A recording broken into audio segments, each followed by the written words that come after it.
அனைவருக்கும் இனிய மாலை வணக்கம். பாம் கிராஜுவேட்ஸ் போரம் சார்பில் தொடர்ந்து நடத்தப்படும் இன்று ஒரு தொழில்நுட்பம் நிகழ்ச்சிக்கு உங்கள் அனைவரையும் வருக வருக என வரவேற்கிறேன். இன்றைய நிகழ்ச்சி நமது குழுவின் மூலம் நடத்தப்படும் 740வது நிகழ்ச்சியாகும். ப்ரொஃபஷனல் கோர்ஸ் எனப்படும் தொழிற்கல்வி பட்டப்படிப்புகளில் வேளாண் பட்டப்படிப்பும் உள்ளடங்கும்.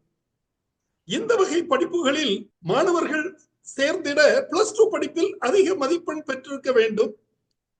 வேளாண் கல்வியும் இதற்கு விதிவிலக்கு அல்ல. இருப்பினும் இதர பட்டங்களைப் போலவே வேளாண் பட்டம் படித்தவர்களுக்கு கவுன்சில் எனப்படும் மன்றம் அமைக்கப்படாமல் உள்ளது. இது தொடர்பான தமது ஆதங்கத்தையும் அது தொடர்பான கருத்துக்களையும் தெரிவிக்க இங்கே நம்முடன் இணைய வந்துள்ளார் டாக்டர் ஆர் வினோத். வணக்கம் டாக்டர் வினோத், எப்படி இருக்கீங்க? நல்லா இருக்கீங்க ஐயா. மருத்துவத்துறையில இருக்கிற மாதிரி இப்போ பிஃபார்ம் டிஃபார்ம் படிச்சவங்களுக்கு அவங்க மெடிக்கல் ஸ்டோர்ஸ் வைக்க அனுமதிக்கிற மாதிரி இப்போ நாம வேளாண்மை துறையில பூச்சி நோய், விதை, உரம் போன்ற இடுபொருட்களுக்கு நாம லைசன்ஸ் கொடுக்கிறது வேளாண் பட்டதாரிகளுக்கோ வேளாண் பட்டயதாரிகளுக்கோ வழங்கியாச்சுன்னா அது ஒரு சிறப்பாக இருக்கும் அப்படிங்கிறது உங்களுடைய கருத்து. அதுல மேலாப்புல பார்க்கும்போது அனுபவத்தினால உள்ளவங்க எல்லாரும் அந்த கடைகளை நல்லா பண்றாங்க, சேவை நல்லா செய்யறாங்க அப்படிங்கிற மாதிரி ஒரு பார்வை இருந்தா கூட அந்த இடத்துல ஒரு தொழில்நுட்ப வல்லுநர் அந்த தொழிலை செய்யும் போது, ஒரு ஈடுபாடோட செய்யும் போது, அவருடைய அனுபவம் வரும்போது அது நிச்சயமாக விவசாயிகளுக்கு அது பயனுள்ளதாகத்தான் இருக்கும் அப்படிங்கிறதுல எந்த ஒரு சந்தேகமும் கிடையாது. இன்னொன்னு, இப்போ நாம ஒரு கெமிக்கல் ஒரு அதிகாரி ரெக்கமெண்ட் பண்ணி இருக்கிறாரு. அதை கடையில கேட்கும் போது அந்த கெமிக்கல், அதாவது ஆக்டிவ் இன்கிரீடியன்ட் இருக்கும், ஆனா அவங்க சொல்ற நுவக்ரான் அப்படின்னு சொல்றாங்கன்னா, நுவக்ரான் நாம கேட்கும் போது நுவக்ரான் அந்த கடையில இல்லை அப்படின்னா உடனே இல்லைன்னு சொல்லி விட்டுருவாங்க, அல்லது வேற ஏதாவது கெமிக்கலுக்கு போயிடுவாங்க. தொழில்நுட்ப அதிகாரி அதுல வல்லுநர் அதுல இருந்தாருன்னா, அதாவது பட்டப்படிப்போ பட்டய படிப்போ படித்தவர் இருந்தாருன்னா அவர் சரி நுவக்ரான் அப்படிங்கிறது மோனோக்ரோட்டோபாஸ் தான், அதுல உள்ள ஆக்டிவ் இன்கிரீடியன்ட்ங்கிறது மோனோக்ரோட்டோபாஸ் தான். அப்போ இது இல்லைன்னா வேற எது இருக்குது, எந்த கம்பெனியோட பேரோடது இருக்கு, என்ன இருக்குதுன்னு பார்த்து அவரால் அதுக்கு ஒரு சப்ஸ்டிடியூட் வழங்க இயலும்.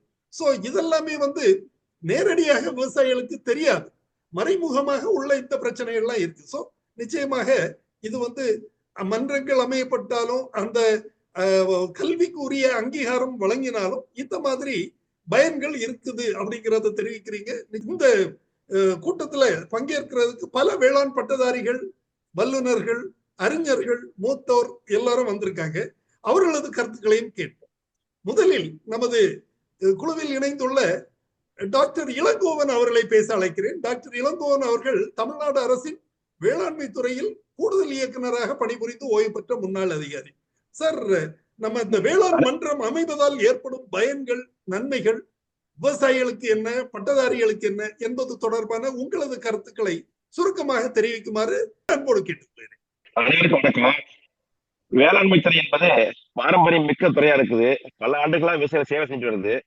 தொழில்நுட்ப அறிவுங்கிற ஒரு விஷயத்துல நம்ம அன்பா நிறைய நேர்ல போய் பார்த்து சொல்லக்கூடிய சில அருமையான உத்திகள் பல சொல்லிட்டு தான் வர்றோம். ஆனா தரக்கட்டுப்பாடுங்கிற ஒரு விஷயத்துல அவர்கள் பயன்படுத்துற பொருள்களுடைய தரங்களை மேம்படுத்துவதற்கு இந்த அக்ரி கவுன்சில் நல்லா ஒத்தாசையா இருக்கும்.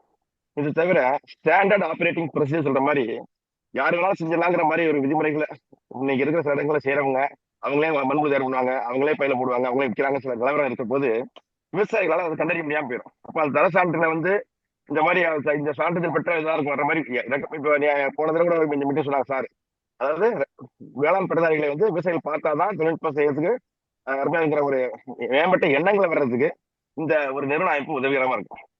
டாக்டர்ஸ் உயிரை காப்பாத்துறாங்க. அப்ப அவங்களுடைய பணிகளை பார்த்தா பயங்கர பணிப்போடு எல்லாருக்குமே இருக்கும். அவர்களுக்கு பிரைவேட் பண்ணுவதற்கும் பிரைவேட்டாக படிக்கிறதுக்கும் அரசாங்கம் அனுமதி கொடுத்துருக்கு. ஸோ அதே போலதான் இந்த பிரைவேடேஷன் எக்ஸ்டென்ஷன் கான்செப்ட்ல தொழில்நுட்ப ரீதியாக உள்ள வல்லுநர்களை அனைத்து தொழில் உள்ளவங்களுக்கும் ஒரு எண் கொடுப்பாங்க. அது ரிஜிஸ்ட்ரேஷன் நம்பர். அந்த எண்ணை வச்சு அவங்களுடைய என்டையர் இன்ஃபர்மேஷனையும் கேதர் பண்ணிக்கிறது எல்லாத்தையும் ஹெல்ப்பா இருக்கும்.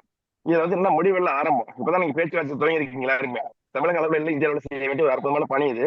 ஸோ சேவை பணிகள் செய்யக்கூடிய நமது கடமையை ஒரு சட்டப்பூர்வமாக வழியப்படுத்தக்கூடிய ஒரு ஆவணங்களை ரெடி பண்றது. இது தவிர ஒரு இன வேலைகளுக்குமே பணிகளுக்குமே இந்த பணியை இப்படிதான் செய்யணுங்கிற மாதிரி சில விஷயங்கள் அவங்க அங்கீகரிக்கப்பட்டு இவங்க இன்னைக்கு NABL அக்ரிடிஷன் வாங்குறோம். நம்மளுடைய குவாலிட்டிக்கு வந்து நிறைய இந்த அரசாங்கத்தின் இந்த ஒரு 3 or 4 இயர்ஸ்ல நிறைய முயற்சி பண்ணி எல்லா லேபையும் அப்கிரேட் பண்ணி வச்சிருக்கோம். ஸோ இது வந்து வழங்குவது எளிது. அது வந்து யாரோ சொன்னாங்களா கேட்டுக்க வேண்டியது இல்லைங்க. தமிழ்நாடு அரசுல செஞ்சாலே முதல்ல வந்து அவங்க மாடல் மாதிரி இங்கே இருக்கும். தமிழகம் வந்து எல்லாத்துக்கும் முன்னாடியே நிறைய இடங்கள் இருக்குது. நிறைய அரசு ஆணைகளை வந்து வாங்கியிருக்கிறோம். நம்முடைய மாடல் வச்சு இந்திய அளவில் வாங்கியிருக்கோம். அதில் நம்ம வந்து எல்லாருமே தேர்ந்தெடுத்து முதல்ல செய்ய வேண்டிய வேலை வந்து எனிமரேஷன் பாங்க. பட்டதாரிகள் எங்க இருக்காங்க, யார் யார் இருக்காங்க, அவர் BSc கிராஜுவேட்டுக்கு நம்பரிங் பண்ண வேண்டியது இருக்குது. மாவட்டத்தில் நம்ம வந்து தொகுப்பு சேகரித்து கொஞ்சம் வேலை இது, அது சரியான வேலை. தொழில்நுட்பத்தை நம்ம வந்து வலியுறுத்தும் போது நம்மளுடைய ஐடென்டிஃபிகேஷன் மஸ்ட்டுங்க. அப்ப காலேஜுக்கு டெவலப் பண்றது அந்த குவாலிட்டி பேஜ் தனி கேட்டகரி ஆஃப் ஆக்டிவிட்டி. அது யூனிவர்சிட்டியில் பண்ணக்கூடிய சில ஸ்டாண்டர்ட் ஆப்ரேட்டிங் ப்ரொசீஜர் வருவாங்க. இது களப்பணியாளர்கள் வரும்போது நம்ம என்ன செய்ய வேண்டி இருக்குது அப்படிங்கிற களப்பணியாளர்களுடைய பணி பொறுப்புகளையும் அவங்க எந்த அளவுல வந்து விவசாயிகளை வந்து காப்பாற்ற போறாங்க அப்படிங்கிற ஒரு ஆதங்கமான, அதாவது ஒரு ஆர்வமா செய்யக்கூடிய சில பணிகள்ல சில பாதிப்பு வராம இருக்கிறதுக்கு அவங்க என்னென்னலாம் செய்யணும், விவசாயிகள் முன்னெடுப்பு செய்ய வேண்டியது. ஒரு மருந்து கொடுத்தா இவ்வளவு மருந்து அடிக்கணும்னு சொல்றது முக்கியம் கிடையாது. அந்த மருந்துக்கு முன்னால என்ன செய்யணும், எந்த டைம் அடிக்கணும், இந்த மாதிரி சில விஷயங்கள்லாம் பிரிஸ்கிரிப்ஷன் பண்ண வேண்டியிருக்குது. இது நிறைய பேர் இந்த ஒரு ஸ்ப்ரேயர் அடிக்கிறவரை இஷ்டப்பட அடிக்கிறதுலாம் நிறைய வந்துச்சு. இன்னைக்கு ட்ரோன்லாம் வந்துச்சுங்க. ஸோ ஹைடெக் வந்து தானாகவே வந்துட்டு இருக்கு. அறுவடைக்கு மிஷின் வந்தாச்சு, விதைக்கிறதுக்கு மிஷின் வந்துச்சு, நடவு வந்ததுனால இந்த மாதிரி விஷயங்கள் வந்து இன்னும் கொஞ்சம் கட்டுக்கோப்போடு இருக்கும். தொழில்நுட்ப மேம்பாடை வந்து மக்கள் மத்தியில் பரவலாக்குவதற்கு இந்த கவுன்சில் வந்து கம்பல்சரி அண்ட் வெரி எசென்ஷியல், உடனே செய்ய வேணுங்க. நம்ம பட்ஜெட்ல அறிவிச்சாலும் நம்ம வந்து எல்லா பட்டதாரிகளுமே அரசுக்கு நன்றி சொல்லுவோம். இந்த சேவை எப்படி வருதுன்னா, நல்லதை செய்யணும், கரெக்டா செய்யணும், அது சரியா செய்யணும். அப்ப பரிந்துரைகள் இல்லாம எந்த ஒரு தொழில்நுட்பம் கடைபிடிச்சாலுமே இழப்பு ஏற்படுது. ஏறாளம் ஒரு நபர் மட்டும் இல்லைங்க, அவரால் பலருக்கு வந்துருது. So side effect of chemicals எல்லாம் வந்து கண்டுபிடிக்க முடியல. இன்னைக்கு வெளிநாட்டுல ஒருத்தர் அமெரிக்கா சொல்றாங்க, ரவுண்டா படிச்சா ஒரு பொண்ணுக்கு பயங்கர கேஸ் எல்லாம் போறாங்க, நிறுவனத்தை க்ளோஸ் பண்றாங்க. இருந்தாலும் சில இடங்கள்ல அதோடைய பயன்பாடு வந்து விளக்கமாவே நம்ம வந்து சொன்னா கூட இந்த ஒரு கண்ட்ரோலுங்கிற ஒரு இது வரும்போது நிறைய இடத்துல வந்து அந்த பிசிறு தட்டி சொல்லுவோம். ஏன்னா கண்ட்ரோலோட ஸ்ட்ரக்சர் சரியா இல்லை. அப்ப இது மாதிரி டாக்டர்ஸ் மாதிரி பேக் டாக்டர்ஸ் இருக்காங்க இல்லையா, டாக்டர்ஸ் அவங்கள மாதிரி இதுல வந்து சில பேர் வந்து நம்மளுடைய பேரை பயன்படுத்திக்கிட்டு அவரும் நான் இது போட்டுக்கிறாரு, என்ன பண்றாரு, நானும் பட்டதாரி போட்டுக்கிறாரு, அவர் அங்கே படிச்சுக்க மாட்டாரு. இப்போ இந்த மாதிரி சில விஷயங்கள் வந்திருக்கு. இப்போ வந்து நம்ம தமிழக அரசுலேயே விட இந்த ஊராட்சி ஒன்றியங்கள் மூலமா சில பேர் வந்து நம்ம வேளாண் பட்டதாரி செய்யக்கூடிய அந்த பண்ணை பணிகளை நடத்துவதும், அந்த கம்யூனிட்டி நர்சரி வைக்கிறதும், நாற்றங்கள் பண்ணி அமைக்கிறதும் எந்த பட்டத்திலையுமே அங்க வந்து கைடன்ஸும் அதை இல்லாமல் செஞ்சுட்டு இருக்காங்க. அது எந்த அளவுக்கு இருக்கு பார்த்தா போய் பார்த்து வேதனை இருக்கு. அந்த நர்சரி பார்த்தாலே அது நம்ம வந்து ஏகப்பட்ட துறையில நம்ம வந்து இது மாதிரி வேளாண்மைய பங்களிப்பு வந்து பலரும் அதை வந்து சிதைக்கிற பொழுது ஒட்டுமொத்த பேர் வந்து நமக்கு சேதமாயிருது. வேளாண்மை துறைகள் செய்யலாம்னு சொல்றாங்க. அதே மாதிரி பல பணிகளை நம்ம கொடுக்குற போது இதுதான் தொழில் பணிங்கிற ஒரு ரெகக்னிஷன் சொல்லுவாங்க. அது பேர் மரியாதை, தொழில் மரியாதை. அதுக்கு வந்து முதல்ல வந்து செய்ய வேண்டிய பணி வந்து அனைத்து வட்டதாரிகளுமே வந்து ஒரே கருத்தா நம்முடைய ஆவணங்களை எப்படிலாம் செமைப்படுத்தலாம், எப்படி இந்த தரமான ஒரு பணிகளை செய்யலாங்கிற ஒரு வரையறையை நம்ம அனைவருமே பங்களிப்பா கொடுக்கணும். இது வந்து ஓய்வு பெற்றவங்க இருக்கிற நம்ம கணக்கு இல்லைங்க. என்னைக்கு ஒரு பட்டதாரி சேர்ந்தாரோ அவருக்கு இந்த முழு தகுதியா இருக்குது. வாழும் முறை சாகும் முறை நம்ம வேளாண்மை துறைக்கு நம்ம சேவை தொடர்புக்கு இந்த மாதிரியான அங்கீகாரம் தேவை. இதுல முக்கியமான தடுப்பு என்னன்னு கேட்டா, இன்னைக்கு காலம் மாறி போச்சு. எல்லாருக்குமே அவசியமா ஷார்ப்பா டெக்னாலஜி வேண்டிய அவசியம் வந்தாச்சு, ஹைடெக் வந்தாச்சு. அப்ப இதெல்லாம் வந்து சில நேரங்களில் விபரீதமான விளைவுகள் வரது வாய்ப்பு இருக்கு, தவறாக கையாளும் பொழுது. எனவே இந்த வாய்ப்பு வந்து அற்புதமான வாய்ப்பு. நமக்கு எல்லாரும் சிந்திக்கிறோம். நல்ல அருமையான ஒரு முயற்சி, மனித முயற்சி இல்லை, மகத்தானது. ஒன்று சேர்தலும் ஒரு நிறுவன அமைப்பை வச்சு ஒரு தொழில் அமைப்பை கட்டமைச்சு போயிருக்கும். இப்போ தரத்தை பேணுவதற்கு நிறைய வழிகள் இருக்கு, அதை செய்யணும். வாய்ப்பு நன்றி சார், பேசுவோம் சார். அடுத்ததாக இந்த நிகழ்ச்சி தொடர்பான தனது கருத்துக்களை, அதாவது வேளாண் மன்றம் அமைக்க வேண்டிய காரணங்கள் என்ன என்பது தொடர்பான தனது கருத்துக்களை தெரிவிக்குமாறு டாக்டர் என் முருகேசன் அவர்களை பேச அழைக்கிறேன். டாக்டர் முருகேசன் அவர்கள் தமிழ்நாடு வேளாண்மை பல்கலைக்கழகத்தில் பூச்சியல் துறையில் பேராசிரியராக பணிபுரிந்து ஓய்வு பெற்ற முன்னாள் விஞ்ஞானி ஆவார். மெடிக்கல் கவுன்சில், பார் கவுன்சில் என்னன்னா, அவர்கள் தவறு புரிந்தால், அவங்க படிச்ச டெக்னாலஜிக்கு தப்பு செய்தால் அவர்களை அரெஸ்ட் பண்ணலாம். அவர்களுடைய அலோவ் பண்றது 5 வருடத்துக்கோ முழுவதுமோ தடைப்படும். அதை மீறி செஞ்சா. அதுதான் அந்த கவுன்சிலோட ஒர்க். கவுன்சிலோட ஒர்க் அதான். இது மாதிரி அக்ரி கவுன்சிலும் என்ன வரும்னா,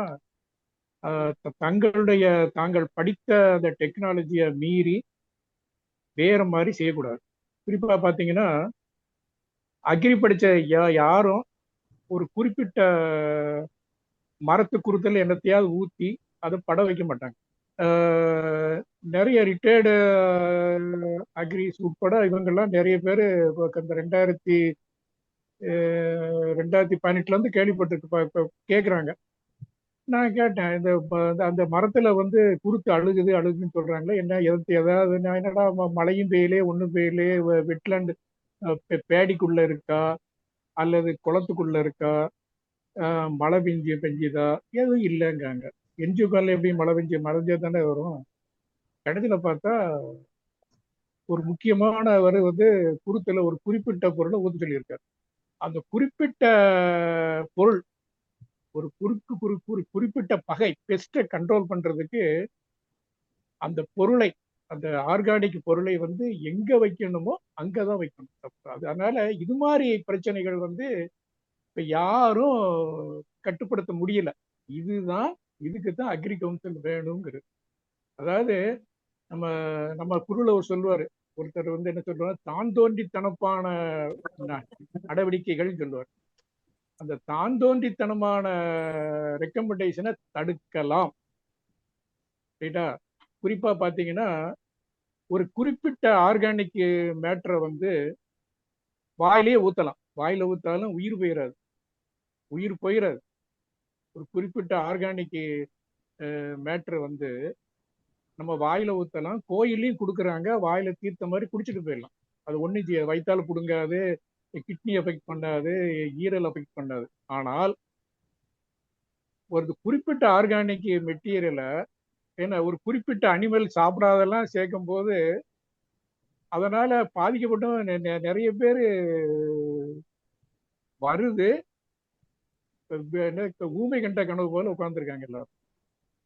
இந்த அட்வைஸ் இருக்குல்ல, அது இது சித்தா கவுன்சில் ஒண்ணு இருக்கு. சித்தா கவுன்சில்ல சித்தா பிராக்டிஸ வந்து மாத்தி பண்ணக்கூடாது. சித்தா படிச்சவங்க தான் சித்தா சொல்லணும் அப்படின்னு ஒரு விதிமுறை இருக்கிறது. அல்லது ட்ரெடிஷனல் இதுக்கு ட்ரெடிஷனல் அப்ரூவல் தனியா கொடுக்குறாங்க. ட்ரெடிஷனல் மெடிசன் வந்து அது ஆர்எம்பிம்பாங்க, ரிஜிஸ்டர்டு இந்தியன் மெடிக்கல் பிராக்டிஷனர்னு ஒரு வார்த்தை உண்டு. ஆர்எம்பின்னு ஒண்ணு உண்டு, பழைய காலத்துல உண்டு. இன்னமும் அந்த போர்டு இருக்கான்னு தெரியல. சித்தா மெடிசின் தான் சரி, என்னை பொறுத்த சித்தா மெடிசின் தான் சிறந்த மெடிசன். நான் வந்து எனக்கு எனக்கு எனக்கு உடம்புல இது குறைக்கிறதுக்கு நான் ஒரு சித்தா மெடிசின் சாப்பிட்டுட்டு இருக்கேன். அந்த சித்த பொருளை அந்த சித்தா மெடிசன் உள்ள இயற்கை பொருளை வந்து தோலை நீக்கி தான் சாப்பிடணும்னு விதி இருக்கு. அது தோலை நீக்கி சாப்பிடணும். அதுக்கு ஜூஸ் குடிச்சா கீழே ஒன்று படியும், அதை தூக்கி கடாசிட்டு மேல நிக்கிற ஜூஸை தான் குடிக்கணும். அப்படியே குடிச்சாலும் சைடு எஃபெக்ட் உண்டு, அதுக்கு தேன் சேர்க்கணும்னு விதி இருக்கு. இது மாதிரி சித்தா மெடிசின்லயும் எந்த பொருளுக்கு எந்த ஆன்டிடோட்னு தெளிவா இருக்கிறது. அதை மீறி செய்யும் போதுதான் நிறைய வருது. அந்த தான் தோன்றித்தனமான ரெக்கமெண்டேஷன் வந்து சித்தால பண்ணினால் கெடுதல் விளையத்தான் செய்யும். அதை தடுப்பதற்கு தான் சித்தா கவுன்சில் இருக்கு. இப்ப வந்து கொரோனாவுக்கு மருந்து சொன்னாங்கல்ல, கொரோனாவுக்கோ டெங்குக்கோ சொல்லும் போது அது சித்தா கவுன்சில் வந்து சொல்லி தான் அதை அப்ரூவ் பண்ணி சொன்னாங்க. சும்மா வந்து அதை குடிங்க இது குடிங்க சொல்லல. ஆனா அக்ரிகல்ச்சர்ல வந்து விவசாயிகளுக்கு வந்து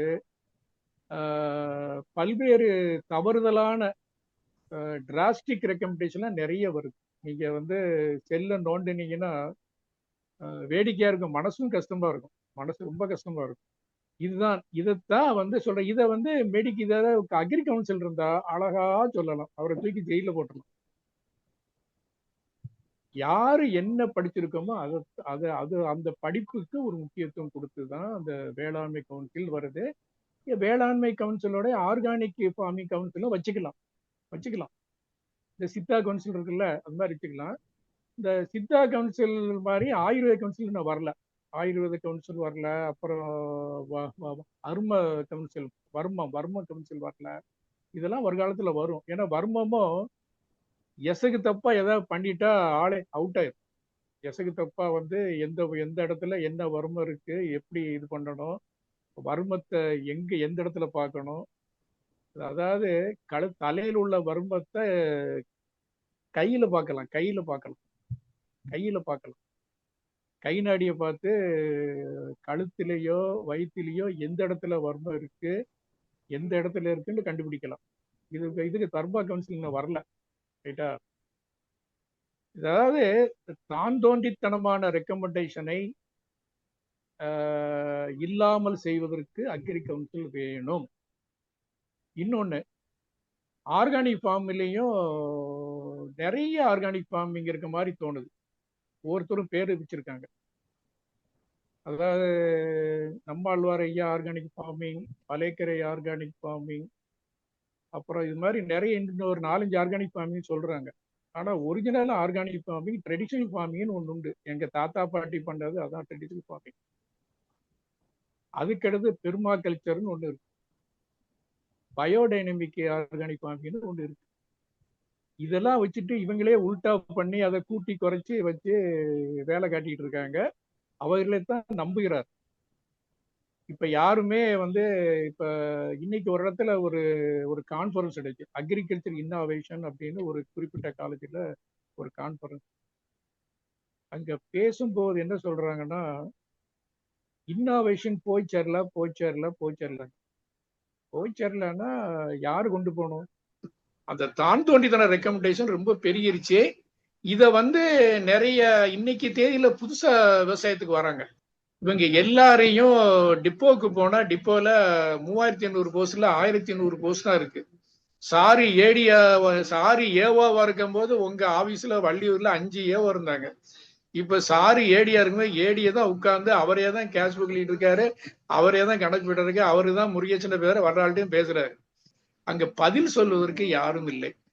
அவங்களுக்கு யாரா இருந்திருந்தா அண்ணே அப்படியே போய் இந்த கேவிகே இருக்குங்க, ஆர்விஎஸ் கேவிகே இருக்கு, இந்த கேவி இருக்குன்னு ஒரு 38 டிஸ்ட்ரிக்ட்ல ஒரு 28 கேவிகே இருக்கு, அங்கேயாவது போங்க, டைவர்ட் பண்ணவும் ஆள் இல்லை.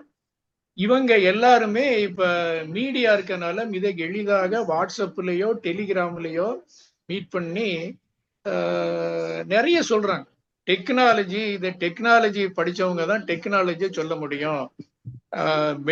மெடிக்கல் படிச்சவங்க எம்பிபிஎஸ் படிச்சவங்க தான் அலோபதி மெடிசனை பிராக்டிஸ் பண்ண முடியும், அவங்க தான் ஊசி போட முடியும், அவங்க சர்ஜரி பண்ண முடியும். சித்தா மெடிசின் பண்ணவங்க தான் சித்தா மருந்தை கொடுக்கணும், சித்தா காம்பினேஷன் கொடுக்கணும், எல்லாம் கொடுக்கணும். வெட்டினரி படிச்சவங்க தான் மாட்டுக்கு வேண்டிய ப்ரொசீஜர் வைத்தியம், ப்ரொசீஜர் இருக்குல்ல, மாடை எங்க வச்சுதான் குட்டி உள்ள இருக்கான்னு பாக்கணும், இல்ல இவன் சில தெரியாதனால வாயில இருந்து குட்டி இருக்கான்னு பாத்துட்டு பாக்குறோம். அது மாதிரி இதனால இந்த ரெக்கமெண்டேஷன் அந்தந்த படிப்பு படித்தவர்கள், திருப்பி சொல்றேன், அந்தந்த படிப்பு படித்தவர்கள் செய்தால்தான் சரியாக இருக்கும்.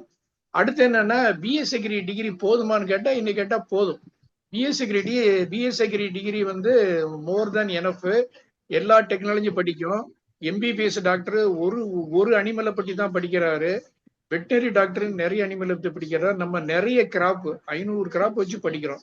எதை பத்தி கேட்டாலும் சொல்லுவதற்கான படிப்பில் சொல்லி கொடுக்கப்பட்டுள்ளது. படிப்புல சொல்லி கொடுக்கப்பட்ட போதும். இண்டஸ்ட்ரியல் டைஅப்னு சொல்லி அது ஒண்ணு போயிட்டு இருக்கு, வில்லேஜ் டே ப்ரோக்ராம் சொல்லி ஒண்ணு இருக்கு, ஏடிஏ அட்டாச்மெண்ட் ஒண்ணு இருக்கு. இது மாதிரி நிறைய இது அவங்களுக்கு எக்ஸ்போசர் விசிட்னு ஒண்ணு இருக்கு, ரைட்டா? ஆர்கானிக் குறிப்பா பாத்தீங்கன்னா, இன்னும் ஒரு 5ஆம் தேதி ஒரு காலேஜுக்கு போனேன்.